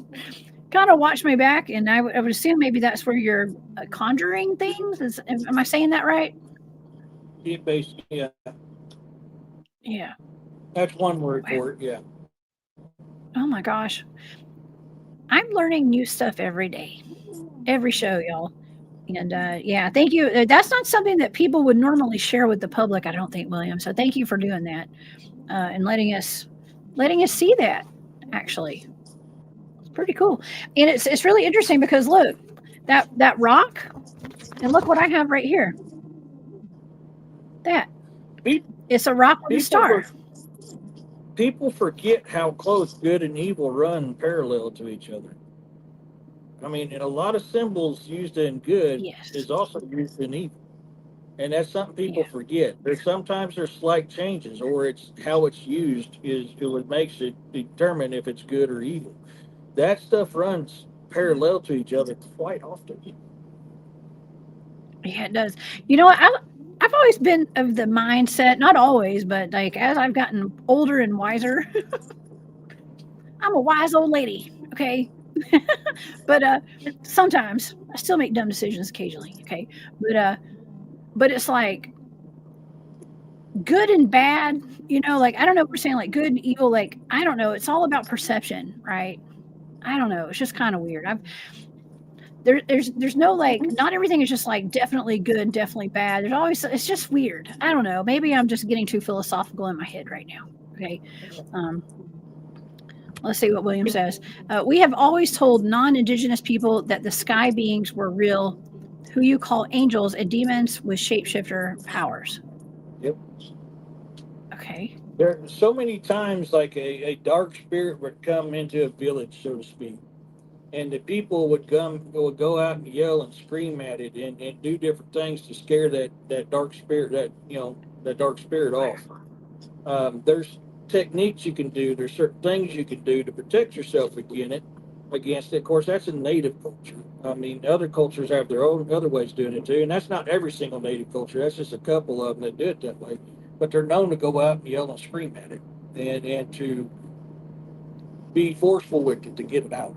They don't want it in their village. Ooh. Oh Kind of like Christianity when they lay my hands on you, demon, be gone. Same Yeah. concept. Same concept. Whoa. Well, that's pretty cool. That's pretty cool. I don't know. I just feel like there's a connection between the Dwayyo and rituals. Okay. Yeah. And like the ritual rock that we just saw that William graciously sent us tonight to let us show to the audience. I feel like there's a connection with the Dwayyo and what they were seen as back then. I mean, a lot of people would say they're just dogmen today. They're just dogmen. But I think that there's, and who's to say? I mean, what I picked up in this data is ritualistic, more like a werewolf, a shapeshifter, probably that kind of a thing. That's what I think. That's what I think that we're looking at right now, as far as the Dwayyo goes. I don't think it's just a regular dogman, even though it is animalistic, though, too. Yeah. But So it makes me wonder if it's not created or if it's not summoned. They could be using that to summon it. Summoning. You're talking about this? No, all the ritual stuff that you were talking about. Oh yeah, Makes me wonder if they weren't summoning it. Because, I mean, like I was talking about earlier, Native people talk about all the time summoning dogmen to protect burial sites or sacred lands. I have an idea. What about, since they said that the Snallygaster was a threat to people back then too, and they say that it was the mortal enemy of the Snallygaster. What if people were summoning that thing to go fight the Snallygaster? That's kind of where I'm thinking, because that kind of fits in line with it. It does, especially people who have the knowledge of summoning shapeshifters and things like that. I mean, if it was part of culture back then, especially if they came from Europe, and werewolf legend and lore and things like that, and dark magic. I mean, dark magic's in every culture, y'all, as far as I know. It is. Maybe not all of them. Maybe not all, but there's some form of magic, right? And superstitions, legends, and lore. And so I think that's what it is. And they keep bringing up the Snallygaster. I was like, why do they keep bringing up the Snallygaster? It's like it goes hand in hand with the Dwayyo. And I think now I'm seeing a bigger picture now. I'm kind of putting it together. I'm like, well, I think maybe they were conjuring this thing to fight that thing and keep it away from them. That's what Could I be. think. I do. Well, A lot of people have a misunderstanding about Dogman and think they're all evil. That's not the case. That's not the case. If you mess with them or you enter a territory you're not supposed to enter, then yes, that's the case. There's so many reports if that's not the case. mhm. Oh Yes, yeah, the and Coyote King. Yeah. yeah, William says you're missing the connection of Coyote King and Maryland sightings. Eric, tell me about the Coyote King, because we talked about it before on a past show. What is the Coyote King? So that's something I'm learning myself, and William's helped me with it. I'm not as keen on it as William is, but he believes that's what I was dealing with, that in which that single lone howl every night is back. Do you remember when we was on my show last winter and we got done talking backstage and I went out to Woodball and I caught all the Bigfoot vocals because I was trying to go out and get that single wolf howl. That wolf howl to the north of me, and then a split second later, all the coyotes to the south of me, very close to where I was. I was like smack dab in the middle of them. That's when he brought up the Yes. Coyote. That's right. I knew I'd heard of it. So the Coyote King would be like a dogman? I guess it's a dogman, right? So William says the coyote is the prey of the snallygaster coyote, steals their eggs, and snallygaster attacks them. So the Snallygaster would go after the coyotes. Yeah. Hmm. And they, not Coyote King is probably the coyotes. So Yeah, it's probably just a coyote. on my phone. Yeah. Dogman-ish. Yeah. Dogmanish. You know, I've actually heard quite a few reports of dogmen or like coyotes standing up on their hind legs and walking. They look like just regular coyotes, like skinny, small. I mean, not that all coyotes are skinny and small, but a lot of them are. They're real lanky. And so it's not like what you would think of like a muscular, big 9-foot dog man. They're like little dogs walking on 2 legs. Mm-hmm. So yeah, so there's those two. Okay, well that's the data for that. Okay, that's the data for the Dwayyo, and I think that this is whatever I was remote viewing. I believe it was something that was potentially conjured through rituals and magic and stuff, and that's what I think. But there's another target that we can go over tonight. I want to hear about this print. Okay, and so to the audience, before the show tonight, earlier this evening. Here, let me pull this up real quick from William. The Coyote King is a trickster spirit coming through people like I used to be. And Yes, that's right. That's Walker connotations to that. Yeah. Interesting. Thank you, William. I was trying to remember. Yes, Don. Yes, Don. You know what? That's interesting because a lot of times when I'm doing like for all my shows, I use AI to make realistic looking dogmen and stuff. And Don says coyote-headed dogmen have beautiful coat colors like foxes do. And I find that interesting because a lot of times, more often than not, AI will give me pictures like coyotes, these beautiful colors for the dogmen that I'm trying to create through the AI systems. Okay, so very interesting. Very interesting. Thank you, Don. I appreciate that. And yeah, super cool data. Thank you, Angelique. Yeah, great data. It is good. Interesting data, and the fact that I had like a star on like a stone, or I thought it was a tombstone or something, and then William sent that. I think that's really cool. Stars are a big part of like a common thread with all of this tonight. Okay, well, Eric, you sent me this picture. Oh gosh, where is it? Here it is. What is this? Explain that to the audience what that is. That was a report that I got on my show last weekend. And I actually sent that because I was trying to get some help on it because I was very confused on this. And so I sent it to DA. Me and him kind of talked about it. He thought it might be a bear. I said, no, it's different than a bear. I don't think it's a bear. He sent it to Robbie. Robbie says, it looks like it's partial handprint. I said, well, that was one of my first guesses, but I didn't think it was because of the smoothness of the size or the edges of that print. I said, so it kind of threw me off. And what's interesting is what I've had going on here, the report of the possible werecat I've got, you know, in a location, and that we're not too far apart. So it makes me wonder if that's not that female type screaming I heard. So I'm waiting to see if he emails me back. No, I don't think it's a reptilian print. Moon. Moondog, I actually said that too. I was like, well, at first it looked like a hand when I first looked at it, and then I was like, oh, it looks kind of like I was thinking alligator. Somebody said platypus. Chicky Blue. Chicky Blue says a platypus. It's winter time here, so any type of reptilian is going to be underground. Okay, here's the question, Eric. Okay, so I see a little piece of pine needle in there. How big is this? Did they measure it? I can't remember if he told me how big it is. So I'm working that with him. Like I said, I'm waiting on him to email me back because I'm going to try to go out there and do a DNA test and then also do a casting on it. I've got to remember, I think it was you who was telling me about that lady that took over on the DNA side. So if I can get some DNA samples to her, I need to get those down to her today because I got that peanut butter jar. And if I can get a sample of that, I want to run a DNA analysis on that as well. But oh yeah, they think that's a partial handprint, and I was like, it kind of makes sense. That one I thought was fun, and I realized it connected to that other part. So it's kind of like they went down like this.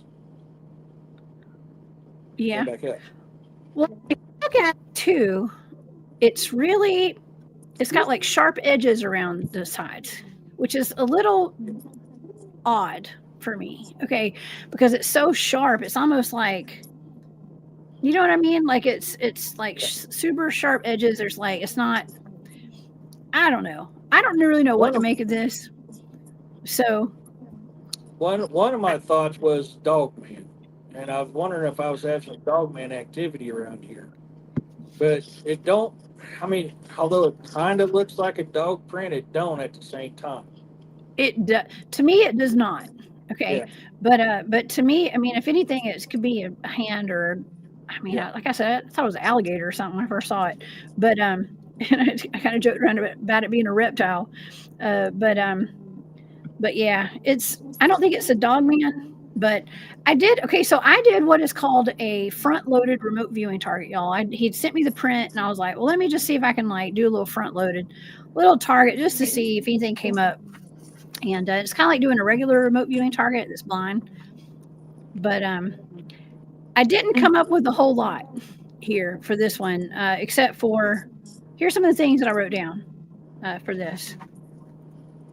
Let's just go to the analytic overlay over here. I wrote elaborate, tension, push off, and push over. So it feels like whatever it was, maybe it was either a hand, it was like pushing up, like putting all their weight down.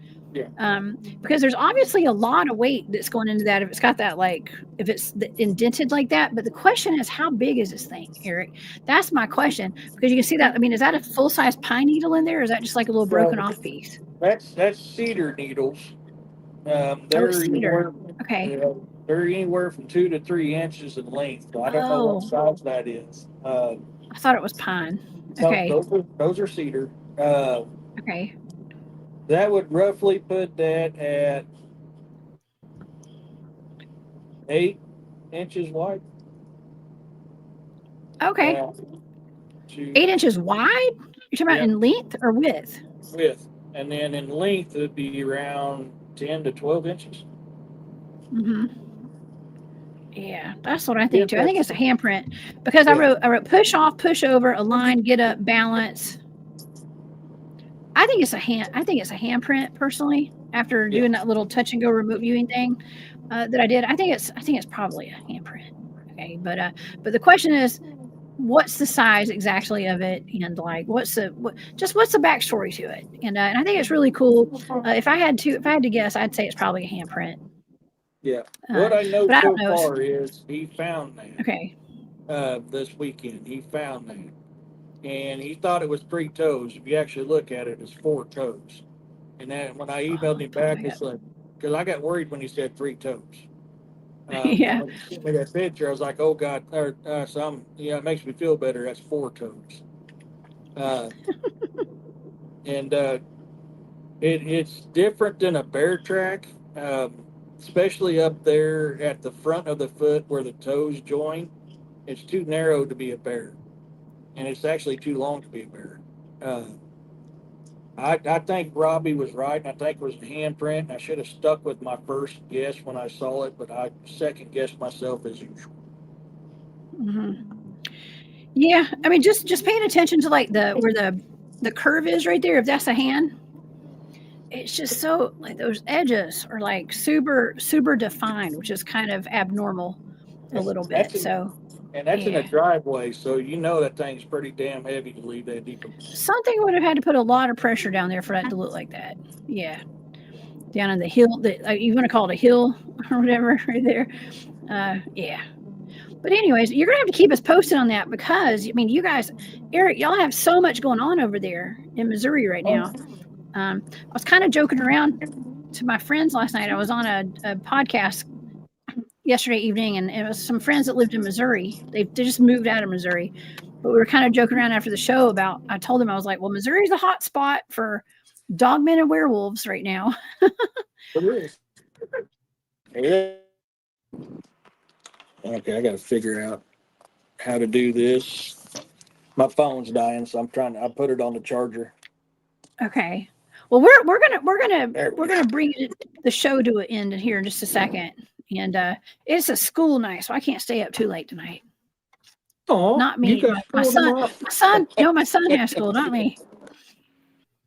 Not me. But I am a mama, so yeah. I mean, I think that we've covered the Dwayyo pretty well tonight, actually. Yeah. And I'm super excited about what William sent us as well, and just for that information, and it's just another piece in the puzzle for another step towards disclosure of some of these dogmen. What else did you get on that remote view of that one I sent you? Well, push off, push up. If you want me to go through all of it, I will. Yeah. Okay, yeah, let me go through curious. the sensory data. Sensory data. Spotted, round, deep, tough, tense, rigid, sharp, uncomfortable, dry, and smooth. Okay, that's my sensory. It's only one page because it's what I call a touch and go. Yeah. Okay, so this is what I wrote down: liquid, elaborate, and elaborate. Tension escalates, boundaries, mist, push off, push over, aligned, get up, balance, tree, strategic, and I wrote hand because I think it's a hand. That's what I was seeing when I was like remote viewing. I was like, in my third eye, I guess. I was like, I think it's a hand.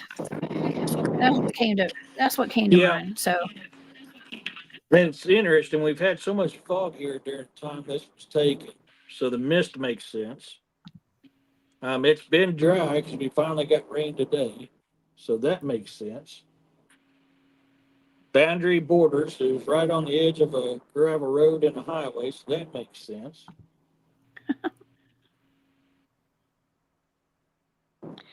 Raptors. You know what? That's interesting, Wizard Moon, because I actually was thinking raptor. Like when you first sent me that, I was like, it kind of could be a raptor or something, but I don't know. It was a fleeting thought in my head for a second. These weird screams that I've never heard before, and now I've got this possible werecat as well. I don't know what's going on. Something weird is going on. Well, that's definitely not a cat print, and it's definitely not a dog print. Well, and the werecat thing, I'm not even definitively on that page. Now, like William and I discussed, he could have seen that during transformation. Like it was either transforming into a cat or it was transforming from the cat. And it had been killing his chickens, taking his chickens, and it felt so bad after it got caught. It unalived a yearling deer, broke its neck, and laid it on his porch. What? Yeah. William says the print matches the picture I sent you, Eric, of the creature, front hands for paws. Yeah, I need to look that up again, William. As soon as you said that, I went, oh, yeah, you did send me that. So I need to look through my pictures again. Well, that would actually, I hate to say this, but it actually would make sense with like all the pressure on the back, the heel. Like I'm going to call this the heel of your hand, like this little part right here. It being so deep down in the, but it's like such sharp edges on it, though. Okay, but let's look at it again. And that could be a kick That's up from when he creepy. picked his hand up. That sharp edges could be kick up from when he picked his hand up. Mhm. That could be scrapes. Yeah. I don't know. Hey, that's a good explanation, William.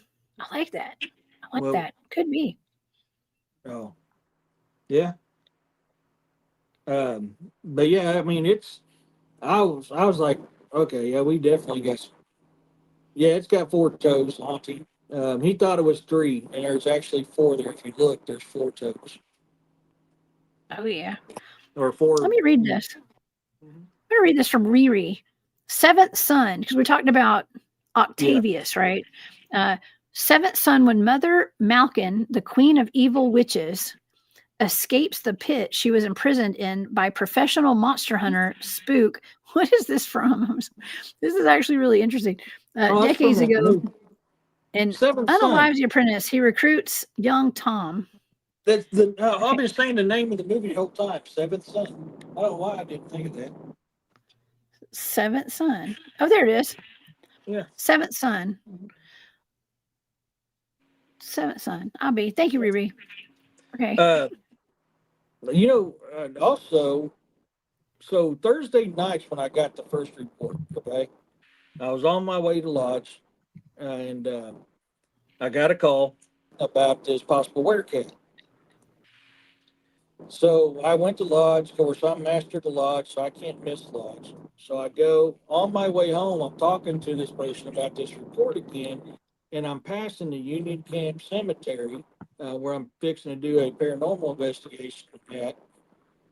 And all of a sudden, I can hear the guy on the other phone, but he couldn't hear me. And on the shoulder of the highway was this big old black figure hunched over, right on the shoulder. That's it. Could you see through it? No, it was solid black, and you could just barely make out what looked like maybe horns. Yeah. But it was so weird that happened, and that's in Springfield, because the Union Camp Cemetery is in Springfield. It's on the north. It's on off 65 highway, just on the north edge of the Springfield city limits, right at Valley Watermill. You can actually look it up and find it. It's right there. And but yeah, I was passing that up, and I just happened to see out of the corner of my eye because I was trying to talk and I could hear him, but he couldn't hear me.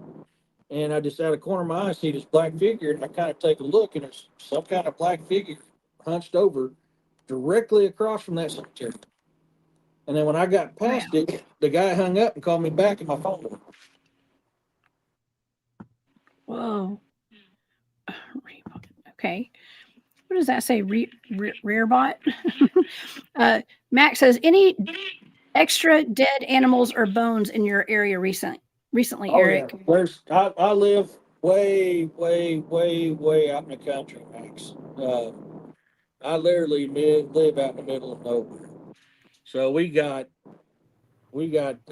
bones all the time. They usually don't last long out here. Too many things eat them. But yeah, and I've had bones as offerings brought to me 3 different times by Bigfoot. Yeah, I actually have had bones, like jaw bones and stuff, left on my back porch when I lived in downtown Atlanta, of all places. I was Bigfooting back then and stuff, but it was just weird. I was like, man, I guess a squirrel brought this up, or a possum. It was just odd. It was like on the railing of my back porch one morning. It's like, okay. I've had 2 skulls given to me, and in the one year I couldn't go deer hunting because I was hurt.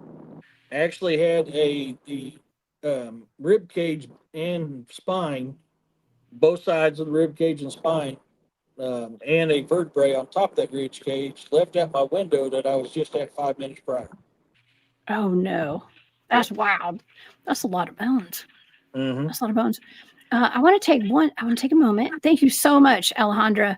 Says, this may be off subject of tonight's show, but I was wondering, did you get a chance to record the second part of Vampires with Jimmy and James? Yes, we recorded it, and it is on my website. I can put it in the comments after the show if you want. Yes, it's just Vampires Part 2 with James and Jimmy Payne and James Rink. Yes, thank you so much for that super sticker. That's so sweet of you. I appreciate that. And yes.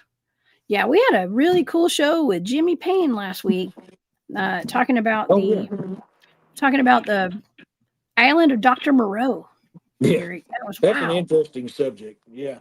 Yeah, it was. You being military for so long, and we were actually, it really got into the history of the Vietnam War and the war labs, as Jimmy called them, war labs, where they were actually creating these human animal hybrids, kind of like what people were describing the Dwayyo, human animal hybrid of some sort.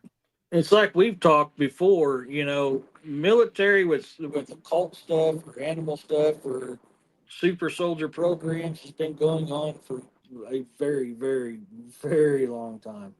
I mean, our ancestors was doing that type of stuff. And that's why when I wrote my book, Fancharian Guard, Book 1, House of Battle, which takes place during World War II against werewolves, because that was based off of occult stuff that Hitler and Himmler were trying to do during World War II. That's exactly what that book's based off of. Oh, yeah. Oh, yeah. We have a question. Maybe you can answer this, Eric. Do dogmen make their own dens or do they use caves and tunnels? From what I understand, it's mostly caves, but they do make dens as well. If not, like around here, they use caves. We got so many caves. And where I live at is very well known for Dogman and Bigfoot. They're very, very well known for them. We have multiple caves. Now, there's also reports of them going into abandoned buildings and staying, just the same as Bigfoot. I mean, all this applies to Bigfoot as well. But most commonly, they'll build a den if they don't ever have a choice but to build one. They're opportunists, just like the rest of everything else is in nature. Everything in nature is an opportunist. Whatever's the easiest way, they're going to do it. Yes. You know what? I actually did some exploring of a slate mine this past weekend in Uwharrie, in North Carolina, or around Uwharrie. I don't think it was in Uwharrie. It was close by. It was a tiny little cave, but it was really cool. And I got home and I was telling my dad about it. I was like, oh, we went to the slate mine. You got to see I sent him some pictures and stuff. And he was like, well, our ancestors came here from Wales. We're Welsh. And came here from Wales because they were slate miners in Wales. And then they moved here to work in the slate mines and the rock mines and stuff around Georgia. Actually, where my dad lives now. No kidding. Yeah. I got another little fun fact for you. Hey, Rose, something tied to Wales. Did you know that the oldest author, King Arthur writings and text is actually from Wales? It's actually what? From Wales.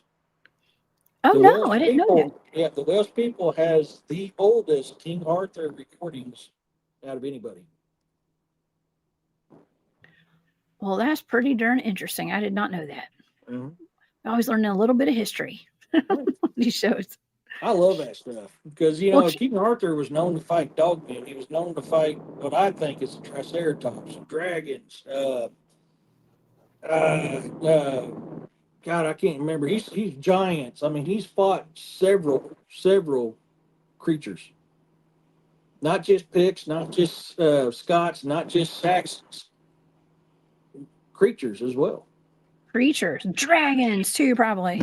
Yeah, dragons are one of them. Yep. There's a well-known story about the Battle of Edmonton. Was it Edinburgh? Edinburgh. That's it. That's where he fought the dog-headed men. It was in Edinburgh, I believe. Yep. Colleen, thank you so much for that super sticker. I appreciate that. That is so sweet. Thank you for being here tonight, and thank you for your support. Super appreciated. And Corey, what's up, Corey Cole? Corey says they live in old barns and abandoned homes. Yep. Who's that Corey guy, man? How do you know who that Corey guy is? Oh yeah, that's where he's talking about dogmen, y'all. Okay, dogmen. They're known to live all over the place, but yeah, in abandoned homes. Oof, that's creepy. Slightly. You know, Oh. above that slate mine that we went to, actually, like the slate mine was like in the kind of like in a little valley, like in a crevice, kind of by a river that we'd walk past, or like a creek. It was actually a creek. Mm-hmm. It could be a river when it rains, I'm sure, but it was like a little creek. And we walked up above it, like on the upper level. I'm gonna call it the upper level. And right above where this mine was a big two like tree structures. And normally we wouldn't pay a lot of attention to it, but it got the guys I was with, it got their attention. And it was like two trees that were bent over into like an arch, and they were being held up by another tree in the middle, which was weird. It was really cool. It was a little squatchy. Okay. Now, could humans have done it? Yes. Mm-hmm. Did they do it? Probably not. But I don't know. But it was right above that mine. Well, I mean, so people forget when it comes to Dogman and Bigfoot, people forget just how old these things are. They're older than humans. They live with the humans. They've warred with humans. They've traded with humans. So they know humans. I mean, that's not just in native culture, that's in cultures around the world. Talk about this very same thing with both Dogman and Bigfoot. Mm-hmm.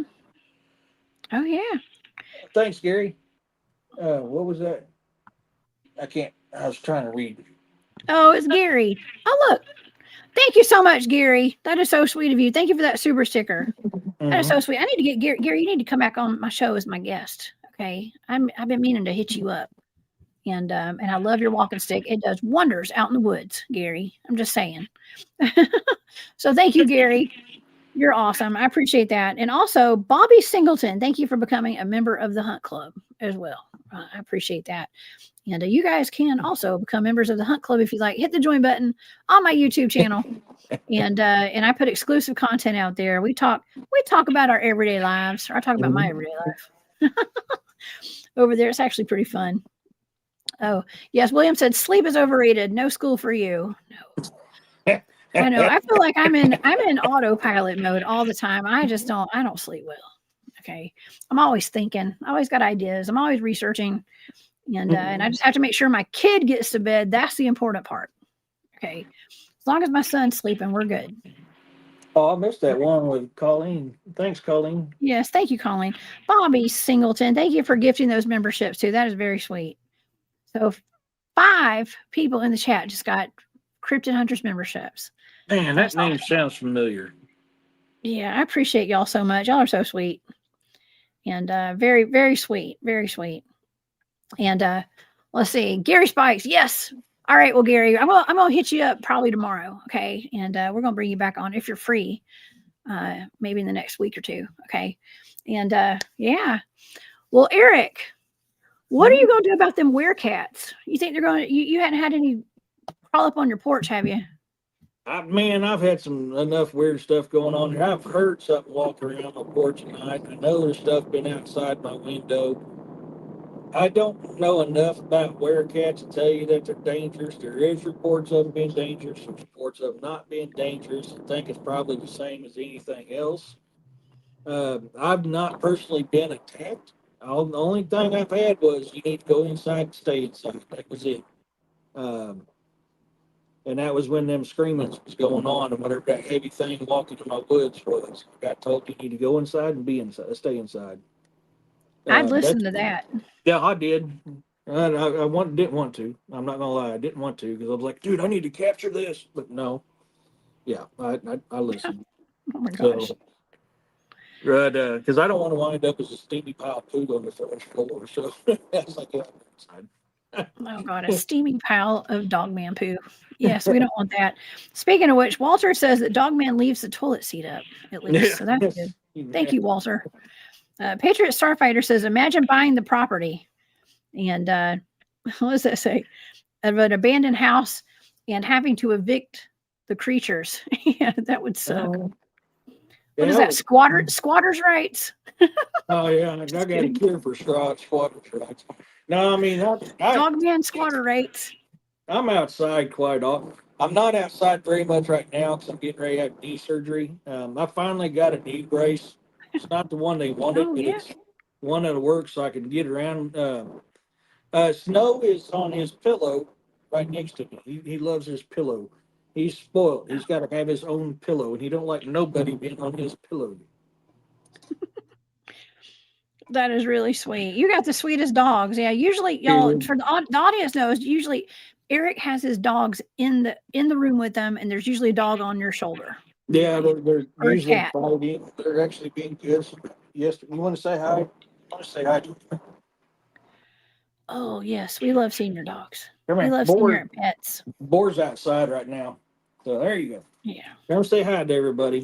Oh, that's Hi, Boar. Look how cute they are, y'all. Yeah, this and Oh, snow. Boar's outside. Lips. Yes. Hi, buddy. So Your I dogs need to love give him- you. I need to give him a haircut, huh? You need a bath and haircut.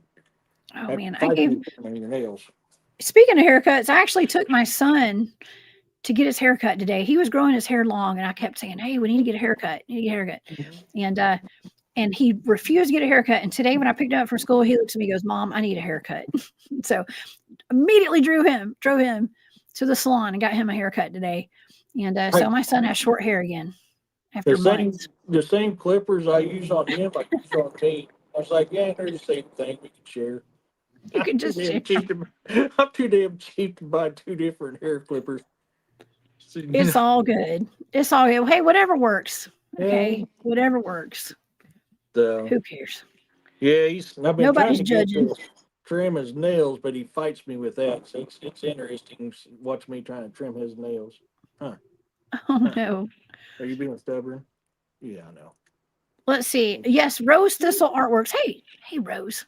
Okay. Says, what about the voices, the one female, older male, and younger male, where she said Indian comforting word? Okay, Yeah, that was the voices that you had on your porch. Yeah, that was Your the yard. female said Shante. And Shante is Lakota for calm. It's even in their lullaby. If you look up Lakota lullaby, the first word you hear is Shante. Because they go Shante, Wapste, da, da, Yasti, ma, ha, ha, he, Waste. Oh, yeah.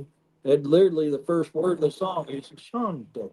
And she says it. It's oh my God. Best way I could describe how she says it is so magical and angelic and beautiful. She's usually Shante. I mean, and you've heard it, Jessica, a lot, but it's on I believe it's episode 59 of mine, maybe, or somewhere around in there. It'll say Bigfoot vocals. It's clear as day. It's clear. Now, Corey says, Jessica, I had someone messing with me the other night when I was trying to fall asleep. Every time I started to drift away, some guy kept yelling, "Look at my face." Oh God. What is that something? Look at my face. Yeah, it seems like I've heard that before. Corey, has that happened to you before, Corey? That does sound familiar. Go to bed. William's kicking us off the air tonight. Thanks, William. Behave, William. It is getting late, y'all. This has been a fantastic show. Thank you, William. Yes, you got to remind me. I could sit here all night. I could sit here, hold the audience captive for another hour. No, I'm just kidding. We won't. It wouldn't be the first time we've done that. It would not be the first time. It's not. But we do have school tomorrow, and yes, and I want to thank you so much for being here tonight, Eric. This has been fantastic, and I appreciate it. I appreciate you sharing your encounters with us. Oh, yeah. And the reports that you've gotten over there lately. I always love bringing you on to have another report out of Missouri. You guys have a lot going on out there. Dude, Missouri is probably one of the most popping states when it comes to paranormal, supernatural, and cryptids. I've got all my investigations now that I'm recording them. They're on my YouTube. I put it out there to share you. And it's amazing what you find when you do that stuff. Like when I done that one investigation for my neighbor, he's 84 years old. He's never had a paranormal experience in his life. And as soon as I turn on that digital 360 as I'm putting stuff up, I get a little boy goes, "What are you doing?" I mean, this is why I love this stuff. It's amazing. It is amazing. It's amazing. And the fact that you are interacting with whatever you have on your property out there is really cool. And it's also, but you're also listening to your gut. And when it's time for you to go inside and lock the door, you go inside and lock that. I do hope you keep your windows, your blinds shut and your door locked. I hope. Okay. No, I don't. Actually, I don't. Oh my God. I'm not gonna lie. I don't. You know, and I mark my You don't keep your territory. curtains closed? No, I never have. The only time I've ever done that is when I worked graveyard shift and I wanted to block the sunlight. That is the only time I've ever had my curtains closed at night. Usually I've got my windows open. If it's like a cool night, I'll have my windows open. I sleep that way. I mean, I like that stuff. And It's all but fun no, and I games know till. a lot of people say that, but I've never done that. I honestly think that the Bigfoot I've lived with for the last 33 years out here, I mean, it's a lot of stuff leads up to this theory of mine, but I think they're actually here and they protect me. I really do think that she was telling me to go inside and stay inside. I can't tell you if that's what was walking in the woods. It's in the area where I've caught that thermal. It's in the area where we found that bedding. I can't tell you for sure that was what walking in my woods, but something told me go inside, and so I listened. I went inside. I honestly think that the Bigfoot here, I've got such a good rapport with them that they do protect me. They don't make themselves visible all the time. I mean, I can't 100% say I've seen a Bigfoot. I swear I have from time to time, but I'm not going to say definitively I've had unless I've actually face to face seen one because there's too many variables. I won't There do that. are. Well, yeah, it's like after when I was up in Uwari last weekend, Mm-hmm. you know, we're surrounded by Bigfoots, and then David's like, "Well, I don't think these are all Bigfoots." And I was like, "Oh my God!" Then what is it? Okay, and so we got into the whole conversation of cyborg Bigfoot and ETs and ET animal hybrids and all sorts of weird stuff. Man, it's just, you know, we really don't know what we're messing with or what we're dealing with, honestly, when it comes down to it. So we just don't. One of the best things you can do is go in the woods with a pure heart and with respect. I cannot stress that enough. You know, I've said this so many times on my channel, your channel, William's channel. Your thoughts soar through air like arrows. Your thoughts soar like arrows in an open field. They pick up on your thoughts. You know, you study any type of culture, they tell you the same thing. You got to have a good heart and be respectful because it's not just cryptids out there. It's not just paranormal. There's supernatural out there as well. You have to be careful. Yeah, you do. David's still in the chat. What's up, David Pardue? Thank you for still being here. I'm over here talking about you, and he's like, I'm still here. I can hear you. Oh my gosh. I love it. Sneaky.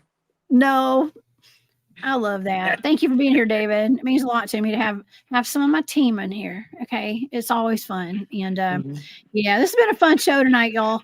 Eric, thanks again for being here. Do you have any final thoughts? I know you just gave some words of advice, but any final thoughts on the Dwayyo? So, I mean, originally, I'm still on board with it being a Dogman. But giving your remote viewing report, I really think they summoned that there for protection. Yeah. I really do. To me, it just screams Dogman. It really does with the description, with everything. If it's being violent, I really think it's there as protection. I can't. Oh, thank you. Okay, yeah. I don't howl at night out here, Max. That's bad juju. Howling at night and whistling at night is bad juju. I don't do that. We're not supposed to howl? Uh-uh.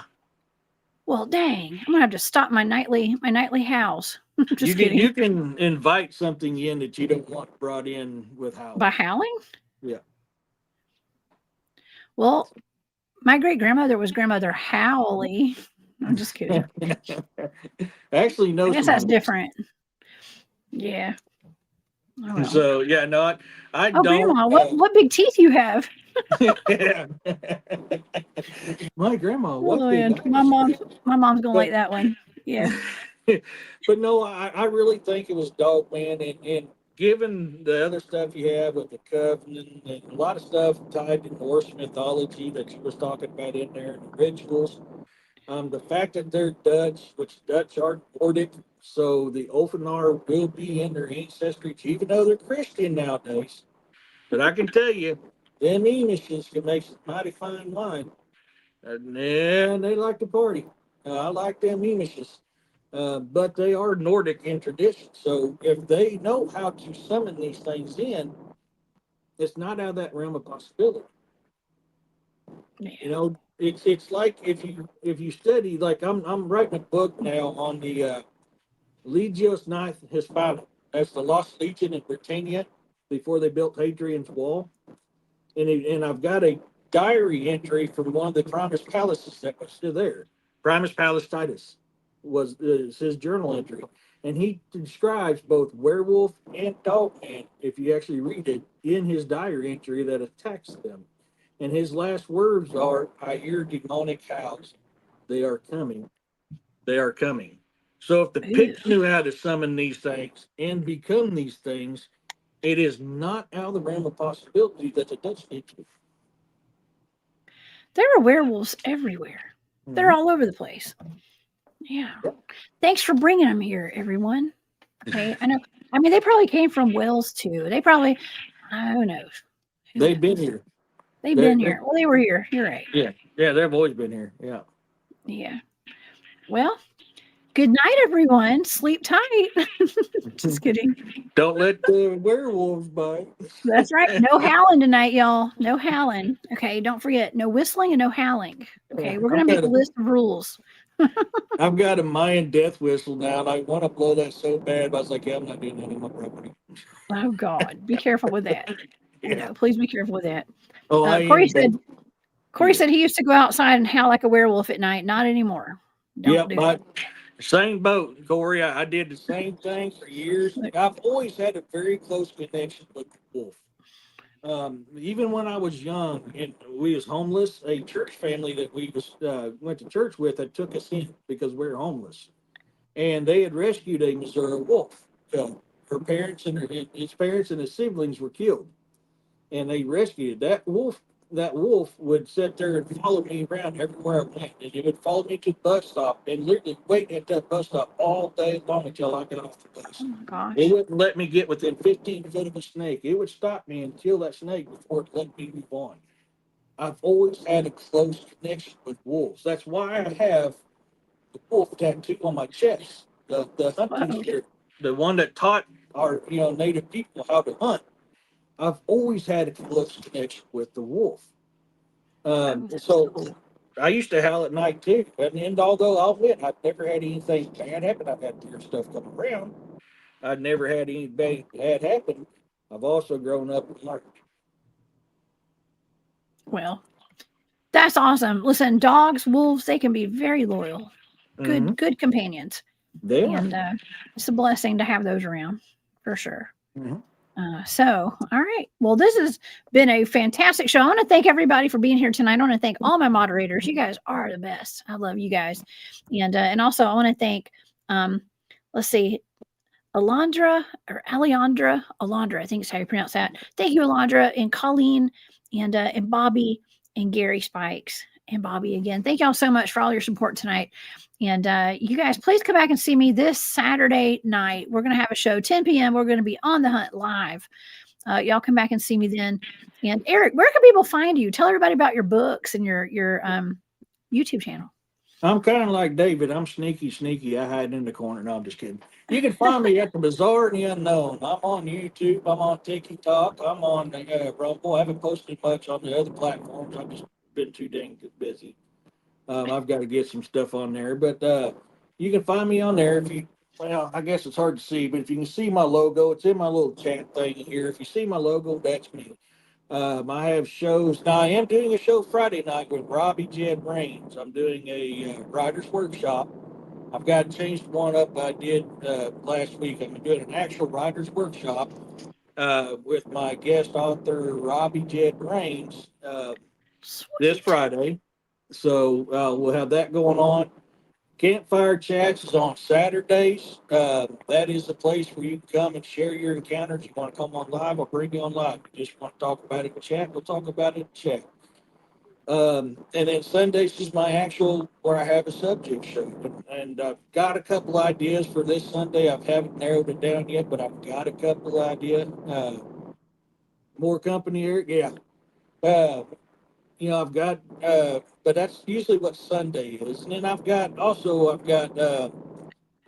club. I haven't done that in a while. I need to do a book club show. And that's where we read my books and kind of discuss them. And every now and then I go live when I'm writing. And I've got a new name for it. I forgot. I literally just made up that name. So I'll try to remember that and let you know what it is. But that's when I go live writing. What did Max say? You have werewolf blood, ancestry connection. Yeah, my family, I hail from Ragnar Lothbrok through Ivar the Boneless. I've got two sides of my family are from one's from Norway and one's from Dane. But also the Scottish, the Irish, and the German, English, all that is tied to the Norse Dane side of my bloodline. But yeah, the wolf runs very, very deep in my life, Max. But I've got them shows that I do too. So I have some coming up. I've got to change the video names I did because I named them wrong. Cherokee, Comanche, Lakota. What is that? Belinda Lynn? asked, what tribe is Yeah. Eric from? My primary on the Cherokee, on my native side is going to be Cherokee. Oh, sorry. All right, somebody was ringing in. Sorry. If you guys know the John Wayne movie, The Searcher, that was about my cousin. And she was married to the last Comanche chief that ever surrendered. The difference is she didn't want to be rescued. She died 2 weeks after being rescued. I still have a lot of kin up on the Red Rock Rest. A lot of my Lakota kin are up on the Red Rock Rest. But as far as me, it's more the Cherokee side than anything. But I'm mainly Norse Dane. And that's where my books are based off of that because that's my family heritage. That's awesome. Mm-hmm. Super awesome. Thank you, Eric. So people can find your books on Amazon? Oh, yeah, thank you. Yes, on Amazon, look up or go to amazon.com/ad ED Tester. And that'll be taking you to my author's page and all my books will be in there. And y'all, please go over and subscribe to his YouTube channel as well. It's called The Bizarre and the Unknown. Mm-hmm. And also you hang out with our good friend William Nighthawk over on Nighthawk High Strangeness channel as well, over Nighthawk High Strangeness podcast on YouTube as well. So y'all go check that out too. And yeah, well, Eric, come back and see me soon. Okay, we always need a good update. Okay, always. I gotta get you on too someday. There's. I know I had a show planned. I lost my notes, but I knew you'd be a perfect co-host. So I'm gonna have to have you back on again one day or so too. But you just let me know. Okay, just let me know. And yeah, well, wonderful. Well, y'all, I hope everybody enjoyed this tonight. If you guys want to see the raw remote viewing data and all the whole presentation I gave tonight pretty much is on my Patreon.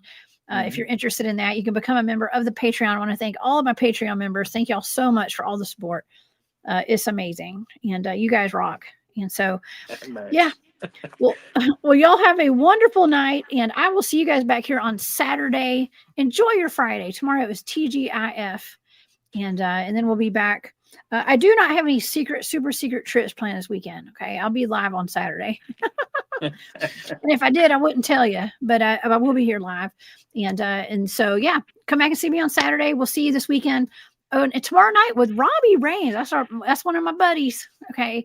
And so that's always fun seeing y'all together over on your channel tomorrow night. Yeah, I need to get us all together on another Q&A again like we did last year. I need to do that. I've been thinking about that. When we all got together for a Q&A show. Yes, we'll do it. And Andrew says, wash your hands after petting the Wolfman. Yeah. Always. Oh my gosh. All right, y'all. Have a wonderful night, y'all. And I'll see y'all back here on Saturday night. Stay safe out there. Keep your head on a swivel. Don't live in fear. I'm sending my love and light to you guys. And we'll see you Saturday. Bye, y'all.